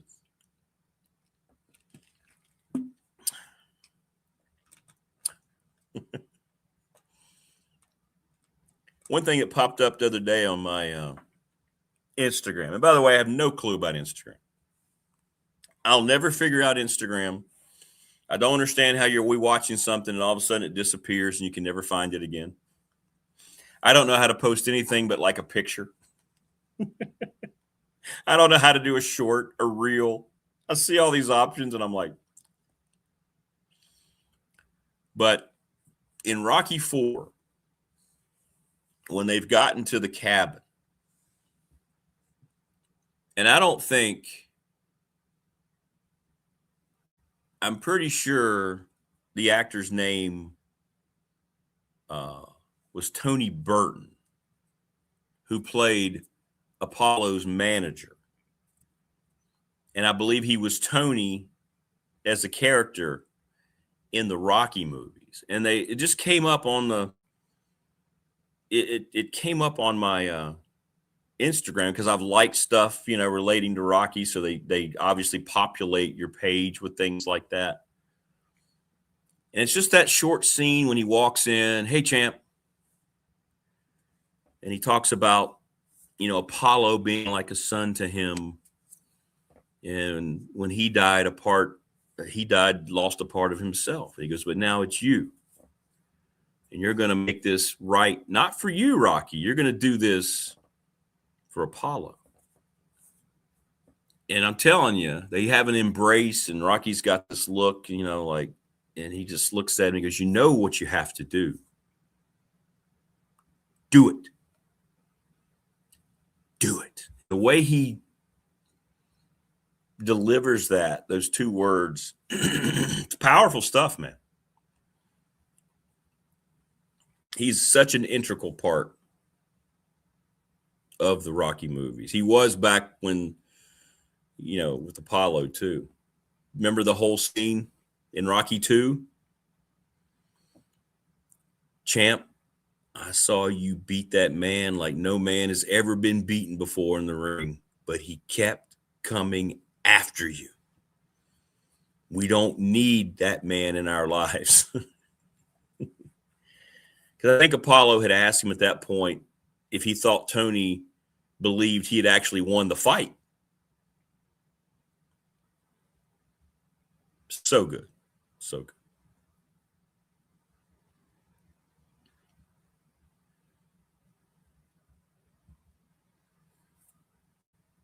Yeah, Dwight Yoakam in Sling Blade. Yeah. Yeah, good stuff. Good stuff. But anyway, that's the thought process here going forward. Joining us now on the program, she's always in our thought process. It's Jen the Gamecock Girl. Jen, how are you? Good morning. Good morning. Happy Friday. Happy Friday. It's been a while. How are you? Boy, you look fresh and happy, ready for the weekend. I am. We have our South Carolina Music Educators Conference this weekend. So I'm kind of busy with that, but it's a good kind of busy. That is a good kind of busy. Tech softball's in town for your tournament down there. They kicked your butt yesterday. I had not heard that yet. I hadn't checked the score because I've been at the conference, but I did see there were some Hokies around. Congratulations, apparently, to Hokie lovers out there. All right, I'm just going to get it out of the way now because they're already going to hit me up. Where are we with the potential sax performance here on the program from you? Where are we with the mouthpiece? Everybody's anticipating it, so let's go ahead and just get it out of the way. I've not yet received my shipment from my sax mentor. But it's on the way? It's on the way. So maybe soon. I don't know. We'll see. Where did he send it from? Portuguese? I mean, what do you mean? Where does he live? Portuguese. I mean, well, you're acting like, what is this? Got to go through customs 10 times? It's. I think he's sending it from near Paul Hightower. I think it's somewhere in Pittsburgh or. Did you get shipment confirmation or anything? Or is it just like you're just assuming he's going to ship it? He said he would. He's good for it. Well, you probably need to check in with Hightower. Well, just make sure it got done. Paul will make sure it got done, huh? Yeah, well, he is good about stuff like that. But yeah, I mean, he said he was shipping it to me, and he has a mouthpiece business now. So he's got the procedure already set up. Everything's going out. It'll be good. Okay. All right. Are you sick? You sound a little raspy. Well, no, I'm not, but for some reason it feels like the cough is circling back. I think I'm actually dying. I believe now. I think I'm actually fading out of my humanity because I'm on antibiotics, but yet the cough seems to be coming back. And I think I probably won't be around too much longer. So we need to value our time together here on the show. Gosh, this is dire. Are you going to be able to watch the Super Bowl before you roll out? Or I guess so. I don't know. Maybe I won't. Maybe I'll just watch a movie trilogy. I'm not into the Super Bowl at all. I don't have any desire at all to watch the Super Bowl. How about you? Wait, are you okay? What's going on? I mean, I know you're probably planning food. You probably got a little Super Bowl shindig, right? Yeah. Yeah? Oh, yeah. I feel like that's an American thing to do. No? Yeah, no, traditionally it has been, but I'm not into it at all this year. Like, I don't even know yet if I'm even going to turn the game on. I don't understand that. I don't care. I don't care about either one of those teams, really. I mean, but it's a thing to do. It's a fun thing. Yeah. It's a last hurrah for our NFL fix for a long time. And, I'm already sad. I'm going to miss football. Yeah. Yeah. The league is tangled up in so many things. I think it's distracted me from the game. Yeah, you need to refocus. I'm going to have to talk you through this. Coach Jablonski wants you to come back into the game. Yeah. I mean, I'm not there. Your attitude, you need to run some laps or something because your attitude is thumbs down. Terrible. Well, if I do that, I get all ribby, and you don't like it when I'm ribby. I do not like that at all. Wow. So what's going to be the fare? What's your Super Bowl fare this weekend? I know you've been thinking about it. You've been planning it probably for weeks. I have been thinking about it. Do you need to show up? Because I could bring you. I feel like you're the Grinch of the Super Bowl right now. I mean, maybe I think that might be a good way to put it. Yeah. Joy in your life. My birthday is next Thursday, but I'm working and working and working some more. So I'm going to buy birthday cakes, 2 plural, for the party so that we can have, and they're like fancy gourmet upscale cakes. They're not like, Costco. Are they meat cakes?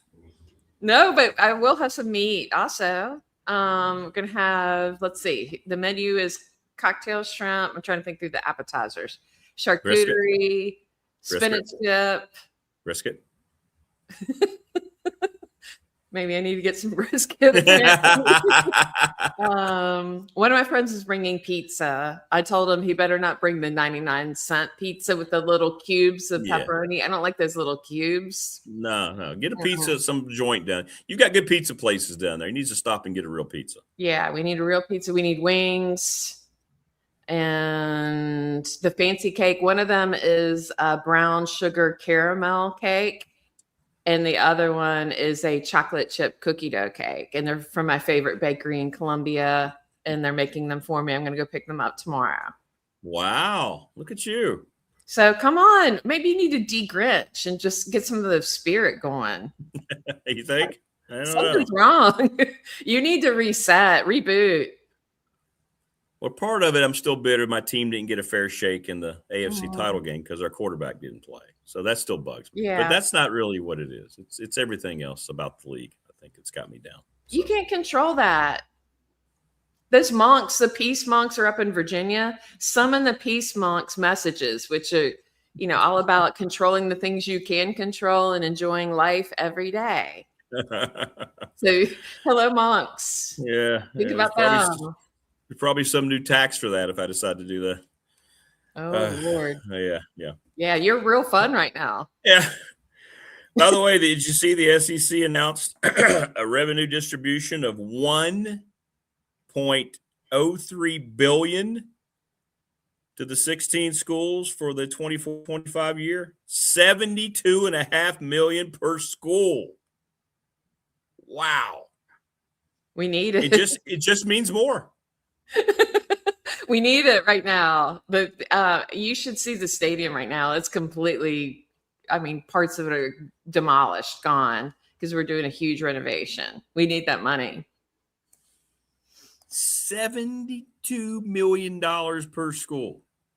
That blew me away. That's a lot. It is a lot. And then you got, give me a Florida State comparison. Like, help me compare. What would the ACC be? I don't know. I haven't seen the. It won't be near that. I haven't seen it yet. I don't know if they've released it or not. I've been looking for that kind of stuff, but I think the SEC was the first one that got out. I haven't even seen the Big Ten's distribution yet either, so I'm not sure. But nothing's going to top what you guys just announced. That's why you got out there and announced it. Well, remember that the next time you go in your little rant about the SEC. You're still not winning games. You don't win important games. Doesn't matter how much money you have. You don't win important games, right? If you don't have true love with the person you're with, does it matter how much money that he has? What if you're just grumpy 24/7 and you're not even happy about the Super Bowl? What about that? I am not. I'm not. Like I could go the whole day and not watch the game and not care. But why would you do that? Given your occupation in particular, why would you? I'll get updates on my phone. Oh, it's okay. I guess I'll watch it now. It's a little closer. I'll see. What do you have better to do? I guess, I can nap for 6 hours. Need to catch up on my sleep. Well, maybe that would make you grumpy. I could watch a classic movie trilogy or something. That might be good. Yeah. In the 4 hours, you could drive down here and come to my party and get a little cheer and then drive back. And I get back to like 3 a.m. It'd be worth it. Come in and do the show. I'm back from Jen's. I'm we trying had to lots decide. of we had lots of brisket and cake. I think I might wear my Gronk jersey. I'm not sure because I think I'm cheering more for Seahawks because the two Gamecocks are supposed to Why start. do you have a although Gronk jersey? Well, you're not. What do you have a Gronk jersey? You're not a Patriots fan. I'm not, but I like that he's Polish American and he's rowdy and kind of dumb and fun. And That's true. That's true. You do have the Polish American connection, I guess. I like that, but I feel like I want the Seahawks to win. Although I heard Eamon Worry has got a hurt ankle or something, so I don't know if he's going to be able to play. Gronkowski, Jablonski. I mean, somewhere along the line, maybe. Mm-hmm. Yeah, right. It could be. He's my Polish brother, really. Is that true? What about your Italian boyfriend? Is Signetti coming over? Oh gosh, I miss him. I need him to come over and enjoy the party with me. He was holding court. He was holding court again yesterday, talking about his practices. He goes, we don't go more than 13 practice. Like our spring isn't going to be eaten up with practice. He goes, we may go an hour, 50 minutes in the spring. He goes, but we don't ever assume depth. Depth and health is the most important thing. He says that was the key. You look at what we've done since we got here. You look at what we've done at James Madison. We don't practice a long time because guys need to stay healthy. They know what to do if we're doing it right. And he's answering these questions, and everybody around him was looking at him like, wait a minute, that's not the way to do it. The guy just went undefeated and won a national championship at Indiana, and people still look at him like he's crazy. I mean, this is why I want him to be my boyfriend. No, he's no nonsense, man. I like it.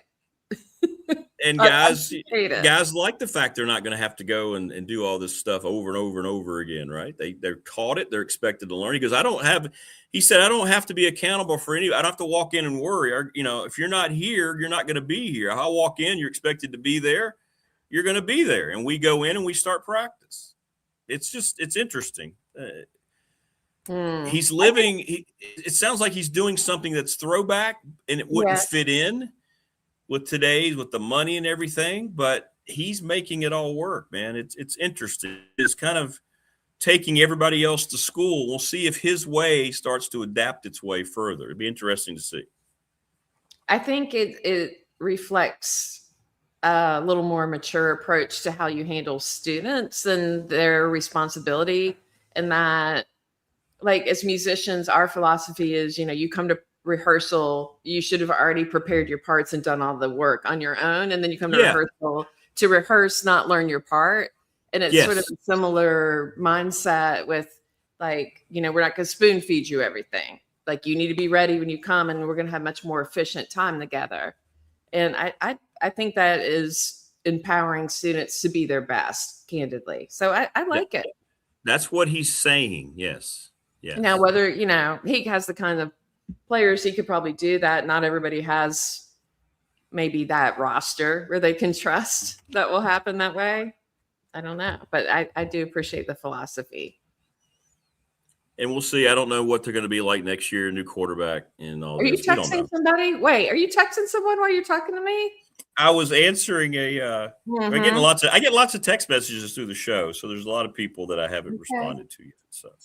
Okay. I don't feel special. I feel like we're at our Valentine's dinner and you're texting your other girlfriend. Well, that was actually a sponsor. I had to answer a question. Well, okay. So, there you go. Well, that's business. It's just business. It's just business, baby. I'll put the photo away now. Right. It's just me and you. Yeah. This other person doesn't matter, but I'm going to write them right now. I'm talking to you. That's right. All right. Let me show you something. You ready? Because I haven't run this by you yet. So this is what I'm going to start doing on the channel.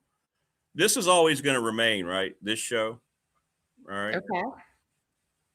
The live show. This is the bread and butter. But boom, I want to see what you think of that. Whoa. We're going to start a pop culture sub show on the channel. We're going to talk about everything. We're going to talk about music, get you on, talk about Coltrane, talk about jazz, movies, TV, social media, theater, whatever it might be. Okay. And I don't know when it's going to start yet, probably when we get a little warmer months, but it's going to be Big Dog Pop. What do you think? Your thoughts? Who's the little cat up front? That's Balboa Creed. That's my guy. That's my kitty. Okay. I mean, this is, did AI kind of puke this up for you? Yeah. No, I'm not gonna lie. Sure. Yeah, sure. I put it in the machine. Yeah. Okay. All right. I mean, it's bam. It's out. It's a lot, isn't it? It's a lot, isn't it? It is. There's a lot going on, but it's fun. And I think fun is appropriate for what you're talking about. What do you think? You like the idea of it? I do like it. I think it'd be fun to talk about pop music, hip hop, all kinds of stuff with you. Yeah, I'm down with the music part. Yeah. So I figure we'll have different people on, people who are guests here, people from all sorts of places, because pop culture affects everybody. Sports affects all of us as sports fans, but not everybody's into sports. But everybody is touched by pop culture. Huh? I need to remind you, the Super Bowl is pop culture. It is. No, it is. So if you're going to be doing your pop show, you need to watch the Super Bowl. And maybe that's why maybe it's become too much pop culture and it's not about the game and the sport anymore. Maybe that's what it is with me. Oh, well. See, you're wise. Maybe you've tapped into it. Maybe that's what it is. But I think that's part of the problem with the college game. Like we talked about, I told you I don't like the South Carolina marketing for football is catch a game and it's people partying and tailgating. And it just bugs me. I don't like the messaging. And I think that that's happening with more of the football, both college and pro, where it's more about like the party. And I mean, really, if I could have anything I wanted, I want the Gamecocks to win over and over. There you go. I think you just touched on it. I think that yes, it's the sideshow and everything else. And the game just happens to be why everybody's there. But, oh, by the way, we'll play the game. But here, watch this. Get involved in this. I think you're right. I think that has a lot to do with it. Seriously. And I don't like those interviews where they go around the parking lot and they go to people and they're like, who's the quarterback of your team? And they're like, oh, my God. Oh, I don't know. Or who's your coach? Now, most people know that, but not everybody. And then all the tickets for Super Bowl are mega thousands of dollars. So now it's like a culturally elite to attend. Super Bowl was for fans in America who made this game so focused on the international part, losing home games as fans. And, you and I couldn't afford to go to a Super Bowl. If we wanted to go to the Super Bowl, I don't know how you would afford to go. The only way that I was thinking about this yesterday, the only way that I probably could go is if I worked like one of the vendors. Yeah. And did a little day of gig and then hope that like the vendor closes early enough you could actually kind of stand around and watch some of the game. This is how well I know Jen. And although, we don't share our lives, we are soulmates. I can tell you right now without any conversation with Jen what her all-time favorite Super Bowl moment is. 100%, 100% guaranteed. Mm-hmm. And it's going to go back to 1982, and it's going to go back to 4th down and 1, and it's going to go back to John Riggins breaking around left end, stiff arming. I think it was Glenn Blackwood. He just made him look like a little rag doll. He just tossed him aside, ran in the end zone, game over, and the Washington Redskins win their first Super Bowl. Am I correct? That is 100% correct. That's because I know John Riggins is your all-time favorite, and that's your all-time favorite Redskin. John Riggins. He is. I love his personality and how he lives his life. Love Riggo. 100%. Love it all. I love the Loosen Up Sandy story. Is one of my favorite sports stories of all time. Yes, you would, Tebow. You would. And you're right, Prometheus. You don't have to like all pop culture. And see, that's why I think the show will work, because you don't have to like. We won't agree on anything. All of us will have different opinions. So, but anyway, and so you can get 6 people on screen. It'll be fun. I think it'll be fun. When are you going to do this? After basketball, when I've got more time to do it. It'll be an evening type of thing. Okay. It'll be a later on. It won't be a daytime morning thing. Like us sitting around like in our evening hangout clothes. Yeah, just chilling. Yeah, absolutely. Just throwing hands. Yeah, it'll be good. It'll be good. I still like the idea of some live watching of football games. Oh, it is. Well, yeah, I need to do that more. I do.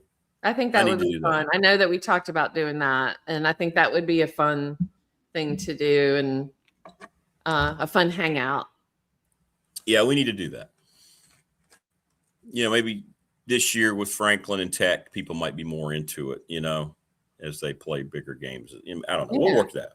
Yeah. No, that's fun. That's fun. Mm-hmm. And I could But then, I'm sorry, go ahead. Well, as TLB said, and I was going to get to it, your worst Super Bowl memory was the next one against the Raiders. And the Marcus Allen reverse run probably still stands out in your mind, or the Jack Square interception that he ran into the end zone. Think about it.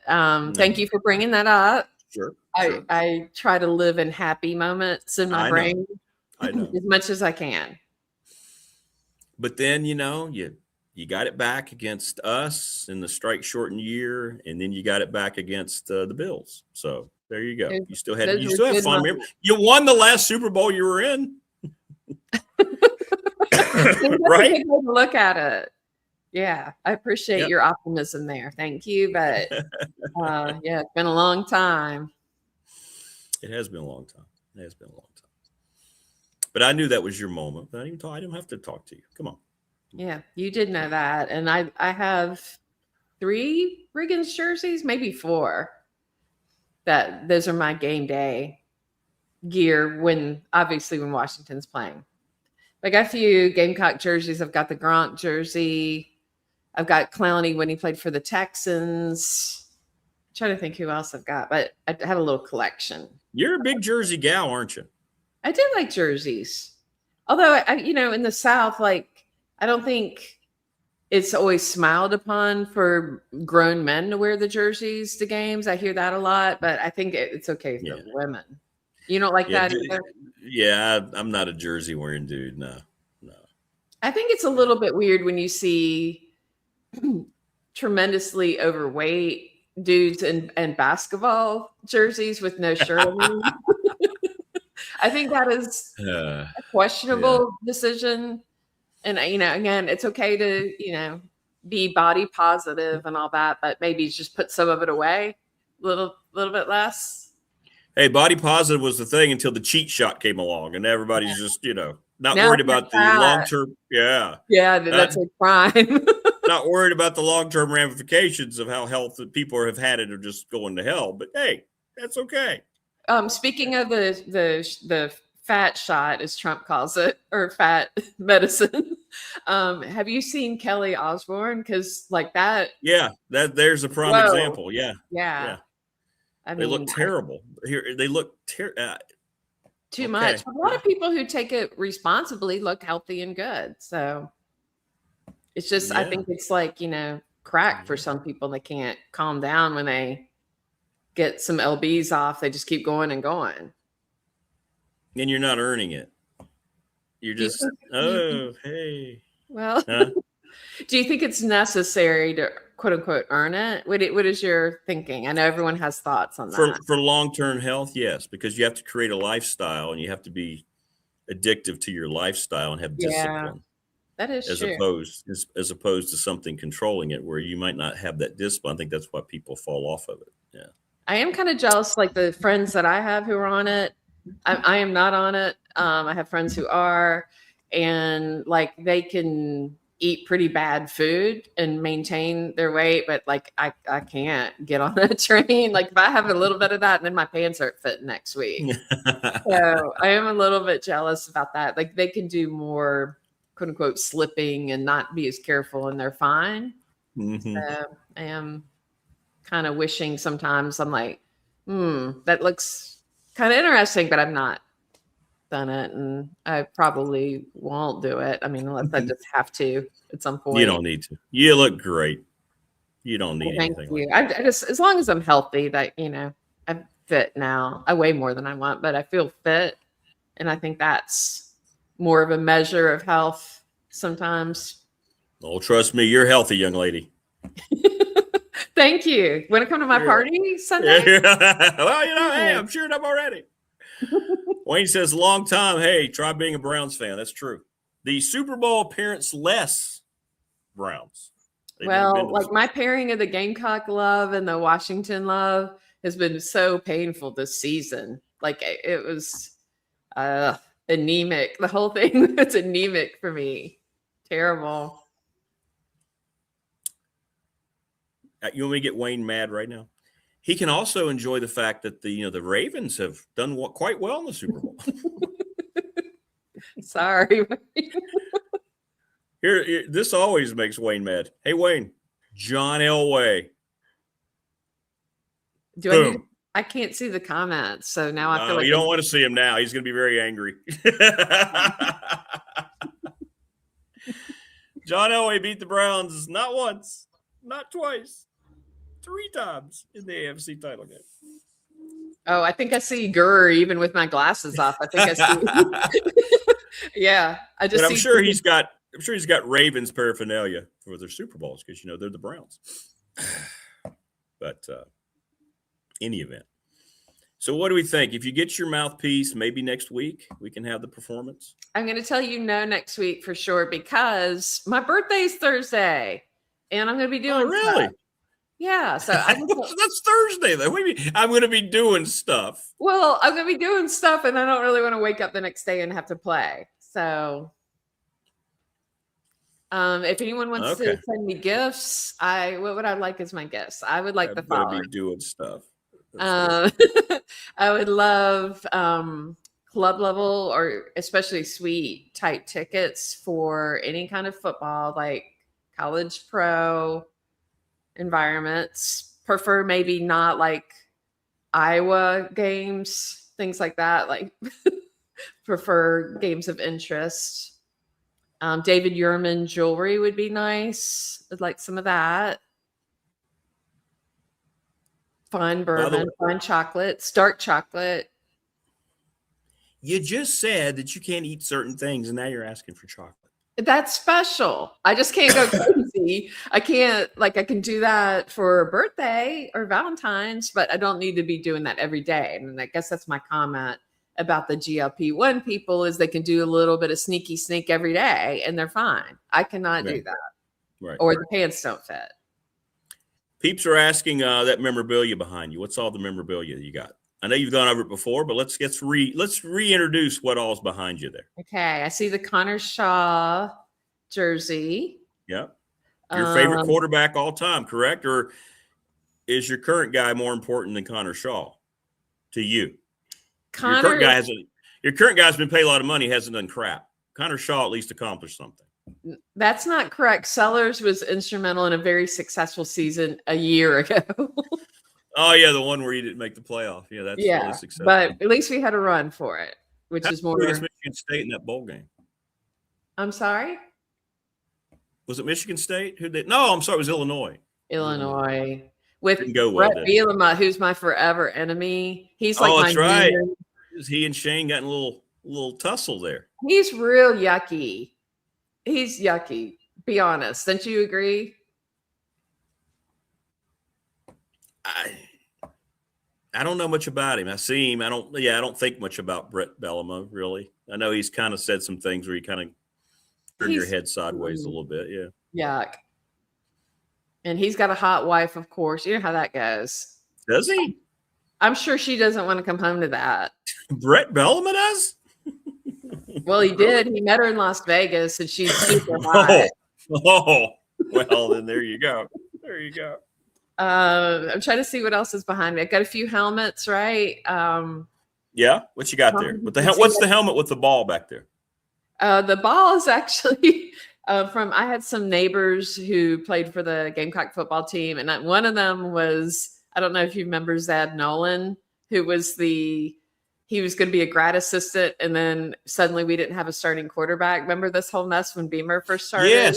Yes. Zeb was one of my neighbors, and so that's signed by him, which is it's more just fun. It's not really, he was not a superstar. He did what he could. I remember. And he's somewhat attractive. I will add that. And then I've got I'm gonna scan over, like I've got some stuff on my pool table in the cover. Okay. I've got helmets from like all the different variations. I'm trying to see what you can see. Is that a black matted helmet in the middle? Is that right? Or is that Yeah. shiny? No, Matted? it's the mat. Yeah. I like the mat. I like the mat. The mat looks good. Then you can see I have a little cocky figurine up there, a bobblehead. I do. And he had to be moved up there because he had an accident at a tailgate party. And he's been super glued back to good health. One too many Manhattans. Yeah. Yeah. So he lives up there now to avoid problems. But he is representing the year that the women's basketball team won a championship. I think it was 2000. Was that 17? And the men went to the Final Four. I think it was 17. Gotcha. But yeah, and then I got a corner of George Rogers stuff, which I can't take you over there, but I will show you sometime. But I've got a George Rogers jersey and some other memorabilia signed by him. He also had a condo over here, so for a while I would run into him. He's since sold that condo. He doesn't have it here anymore. People want to know about the pool table. Yeah, you've got a real nice looking pool table too. Yeah, and it's got Gamecock pool balls, billiard balls. What do you call it? Yeah, there you go. You know what I'm trying to say. Balls, fine. Yeah. And the felt is Gamecock garnet and black. It's got the cover on it because Jazz the cat has white fur, and it's not a good meshing, so keep it covered unless I'm playing. And the pool table is where I would have a dining room table if I were a normal young woman. I'm going to call myself young. But you're forever young. Well, okay. Thank you. Just as Rod Stewart sang years ago. Oh, forever young. Okay. Yeah. And then I have a guest bedroom that you've slept in. Correct. And I have the master bedroom, which I call the cave because it's got no windows in it. It's sort of off the street and very dark and peaceful, and a walk-in closet in there. So that's the condo. Nice pad, man. Nice pad. Yeah, it's nice. Do you bring the pool table out on Super Bowl Sunday? You have to, right? Yeah, sure. Okay. I'd like to have it when I entertain people. I get it ready. And then I have a big piece of Gamecock art that is lit up. I'm going to try to show you all that. Hold on. Oh, we're moving around, peeps. Is that sorry? There's other stuff. Oh my goodness gracious! Look at that! What the hell is that?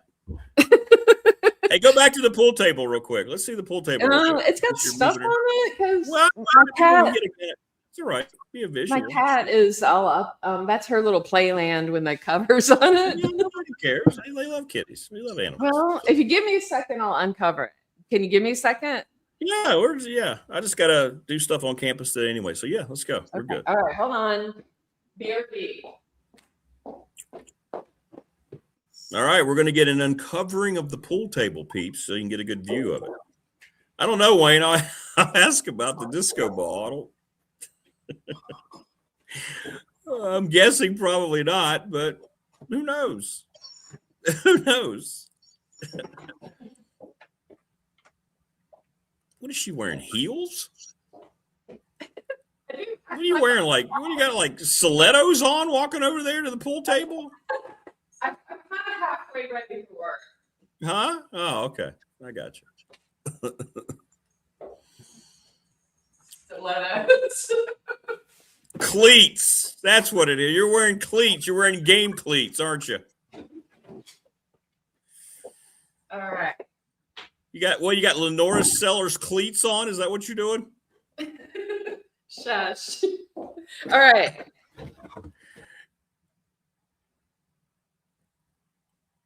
No, wait a minute. We got disconnection. There we go. Now we're good. All right. What do we got? Oh, look at that. There you go. That's nice. Look at the South Carolina pick. That's pretty cool. There's George Rogers, your Heisman Trophy winner.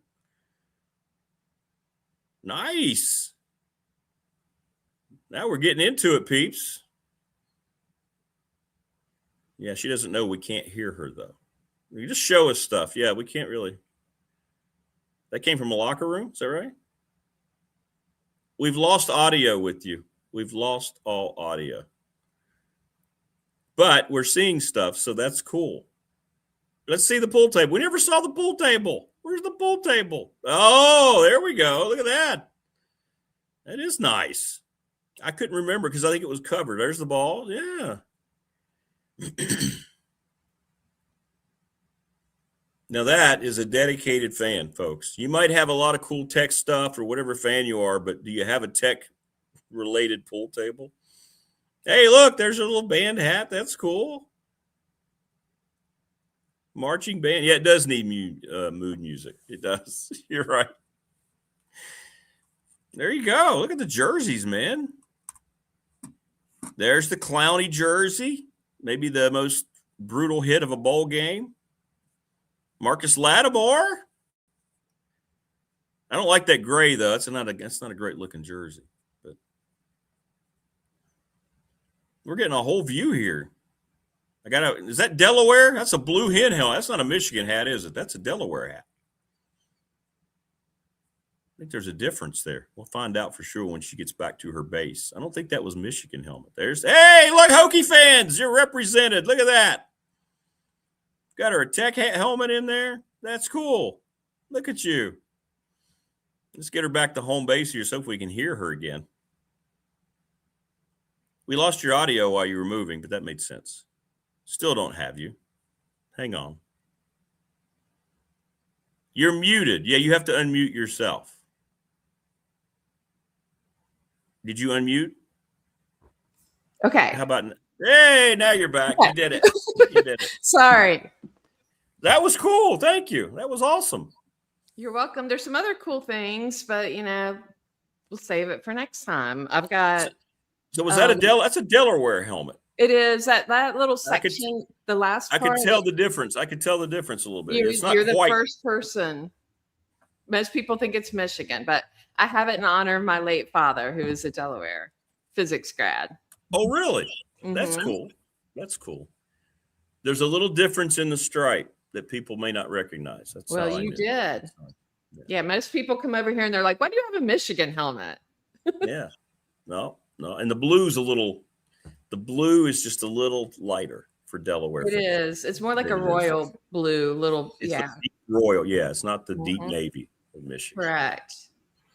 Wayne asked, do you use a Clemson stick to beat the USC pool balls into submission? Oh. There's no Clemson crap here. No orange. So if I had a custom-made signed Dabo Sweeney Clemson pool stick, I wouldn't be allowed to play on your tables, what you're telling me. No. Not allowed. I think the peeps really enjoyed that. That was cool. That was cool. There's some more fun stuff, but I have to prep the mic work better because obviously my computer's tethered to a mic. But tech helmet looked good.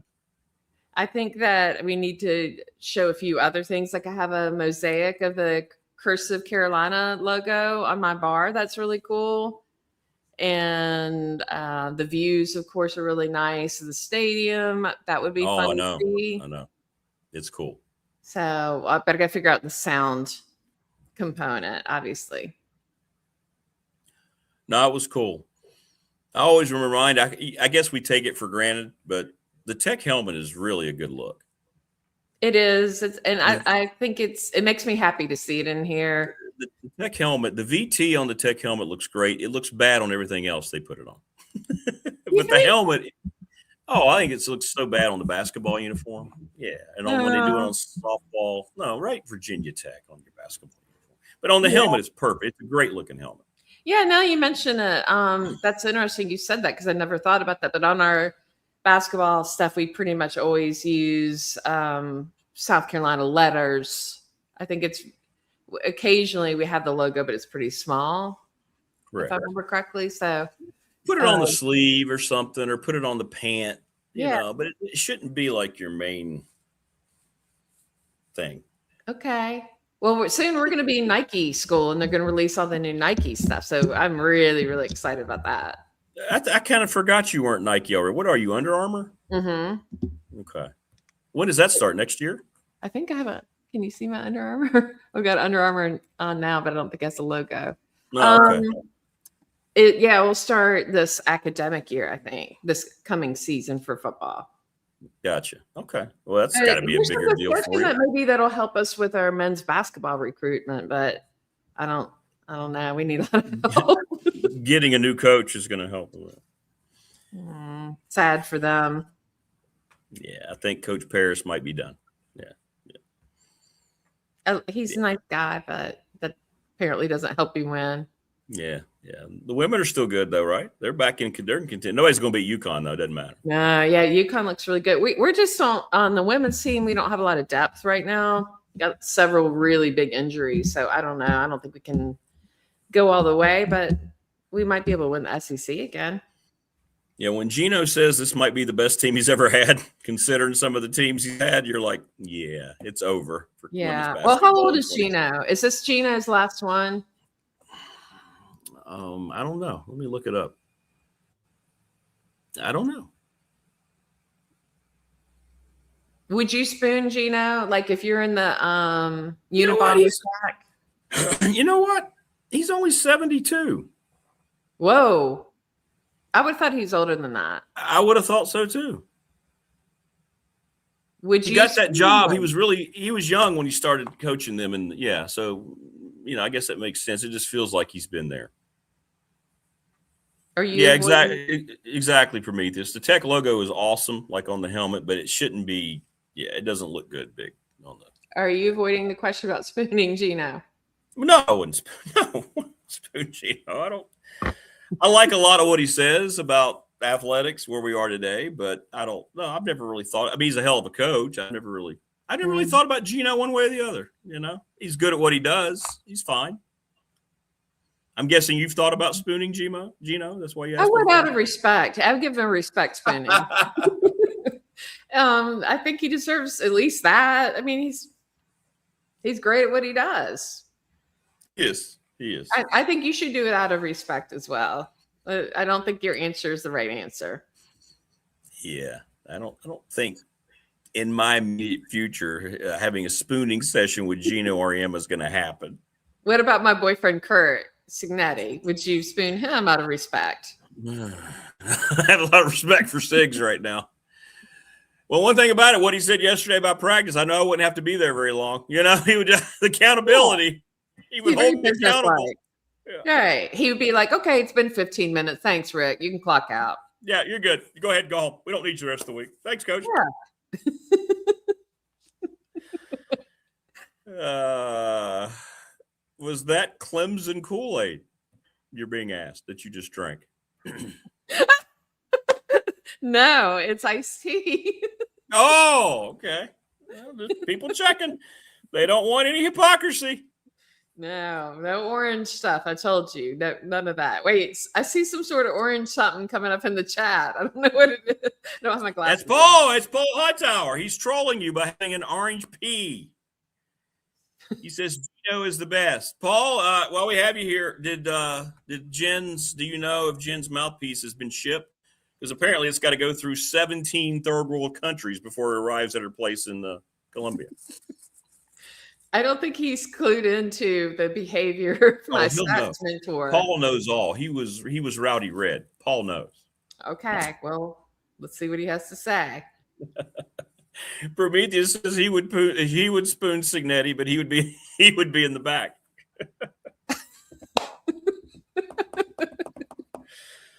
That's great. I appreciate that answer. I just realized we're 10 minutes over. But that's okay. I have to be on campus here in about an hour, so we're good. Okay, it's fine. I have some flexibility as well today. Okay.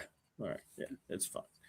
I have to get equipment repaired because we had a little mess up with the electricity during our game, and now it won't turn back on. So, ooh. Yeah. Okay, so continuing the spooning, would you rather spoon the Patriot mascot or the Seahawk mascot? The Seahawk one is pretty cool looking. Well, if we're talking original old school stuff, Pat the Patriot goes back to the old AFL days. So to me, It would be Pat the Patriot, not what they do now with the whole Elvis logo. Mm-hmm. Paul said he doesn't know. I only texted about Gino. He says, I hope he sent it. The mouthpiece. Yeah, I don't know how Paul would know that. I like you trusting Paul, but he's not in that network closely. Yeah. Yeah. Yeah. That's true. Wayne says, I got forked by the Patriots, so it can't be the Patriots. Okay, so you're going to spoon the Seahawk. Does he have a name? Sam? What would his name be? Sam the Seahawk? I don't know.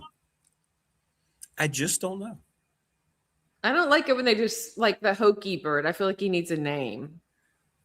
Yeah, I don't like that either. I don't like when they just say, "Oh, it's the Seahawk." He needs a name. Like he's his own identity. It deserves more Agreed. than Agreed. not Yeah, respectful. Hokey Bird needs something besides Hokey Bird. That would be like calling your pet like the cat, the dog. Yeah, we may call him Balboa Creed. Hey, there goes orange and white cat. Yeah, that's what it's like when you say Hokey Bird, because it's not personal. Right. Yeah, give him a name. That's He what was he a fighting is. gobbler. Now, when he was the fighting gobbler, that meant something. No, he would still need a name then. But now he's just a Hokey Bird. Like George the fighting gobbler, because it's like George the Harold the fighting gobbler. I liked Henry for the Hokey Bird. Well, that's my late father's name, so I'm kind of biased, but something like Henry, that. I like your name, Henry. It's a good It'd name. be cute. Henry the Hokey Bird. Sure. Mm-hmm. Seahawks mascots were being told are Blitz and Boom. Okay. Very marketing. Yeah, oriented. kind of lame. Kind of lame. Not much of a soul there. Like no, that's lame. Yeah. The Ravens birds have names. Like what are they? They're like hold on.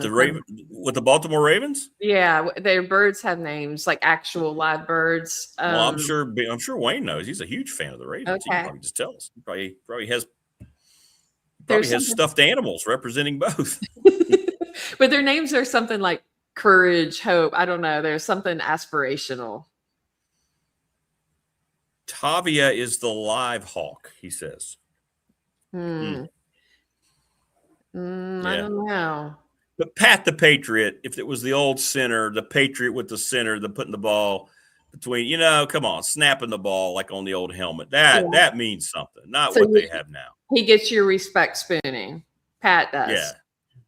Yeah, okay. If it were Pat the Patriot, if they were wearing throwbacks, it would definitely be Pat the Patriot, just because of the tradition of the AFL. Mm-hmm. I'll tell you one mascot I would not want to spoon, even though I'm a fan of that team, and that's that Tutty thing that Washington has, or whatever his name is. I don't know what Tutty is. Yeah, I don't get the whole Tutty thing. Yeah, he does not get a respect spooning or any love for me at all. Nothing. Yeah, I don't know what that's about. He's not good. Like whoever created him, firing. Yeah, Tutty's not good. Well, nothing they've done since they got rid of Redskins has been good. So, they had that one good little 2 years ago again, like my Gamecock. It's still about marketing. Marketing is just a complete disaster. Uniforms suck, helmets suck, everything gone. They ripped apart the whole identity of the franchise. So the only thing I liked was that they brought back the Super Bowl themes of the uniforms for a little bit. But even then, I don't own any Commanders gear. Yeah. You're less grumpy. Yeah, observation. I've got you out of Grump Town. You did. Just took a little extra time with you here today to get me out of Grump Town. There you go. Will you watch the Super Bowl now? Are you more excited? No. I mean, I'll start out and see how it goes. I'll wait till right till game time. I don't want to see any of the crap. I don't care about. And I'll turn it on right when kickoff to see if I get into it. I will tell you as a musician, something a lot of us really hate is when they do the anthem and elongate it like a really long time. We don't like that. And that drives me wild. It almost scares me to think who they've got doing the anthem, given their other musical connections to this game. Who's doing the anthem? I don't know, but I don't like it when it goes really, really long. And I just personally feel as a musician, and my friends do too, like the anthem should not be about you as a performer. It's about something else. Correct. And we don't like it when it turns into that. So I just don't dig it. So that always enrages me. So I have to just kind of clock out and do something else when that's going on. I'm looking it up. Okay. Charlie Puth. Oh, he's Who that is one. that? Hold on. What's the name of that? He's a pop singer. Oh, hot damn. Hey, I'm not excited for that. Charlie Puth is doing the Is he American? He might be British. Is he? Look and see what nationality he is. It wouldn't surprise me one bit to see the I don't Super think Bowl he's American. hire someone who's not even an American. I'm not sure. Charlie Puth? No good. All right. And it'll be too long and rambly. Yeah. I don't like it when they do all the cheesy arrangements and yuck. The last person who killed it was Chris Stapleton. Oh, that was really good. Oh, I teared my up God. during that. That was great. Yeah, he knocked it out of the park. But no, we can't. They won't have any country artists around this game. No, can't do that. I don't All think right. like a bro country artist. I don't think that's the right answer either. It has to be like a real country person, you know? Correct. Yeah.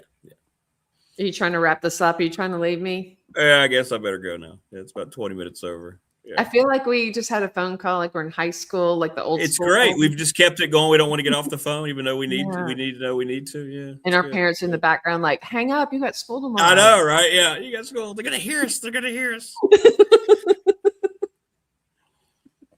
Well, have a great weekend. I hope your party goes well. I can't wait to hear how the Super Bowl party goes. So that'll be Thank good. you. And my 2 cakes, how greedy. And then I'm talking Two. about gaining 2 weight. cakes. Yeah. 2 cakes and good meat stuff. So it'll be good. Okay. It'll be good. All right. Well, I guess go Seahawks. I don't really care though. Yeah, exactly. All right. Well, be good. Have a great weekend and have fun. I know you will. Thank you. Be less grumpy. I'll do my best and try. And you're going to be part of BDST Pop or Big Dog Pop. Okay. At some point. in. You're Sounds in. fun. All right. Be good. Keep the coal train pumping this weekend. Got it. Happy spooning. Thank you. We'll see you next week. Jen the Gamecock Girl. Thanks to all of our sponsors again. Family Fencing, sponsoring our studio, McClellan Chiropractic. This is the longest show we've done since we've been back. It's great. Professional Door Incorporated for our text line. Our title sponsorship presented by Pulaski County Sports Entertainment, Little River Heating and Air.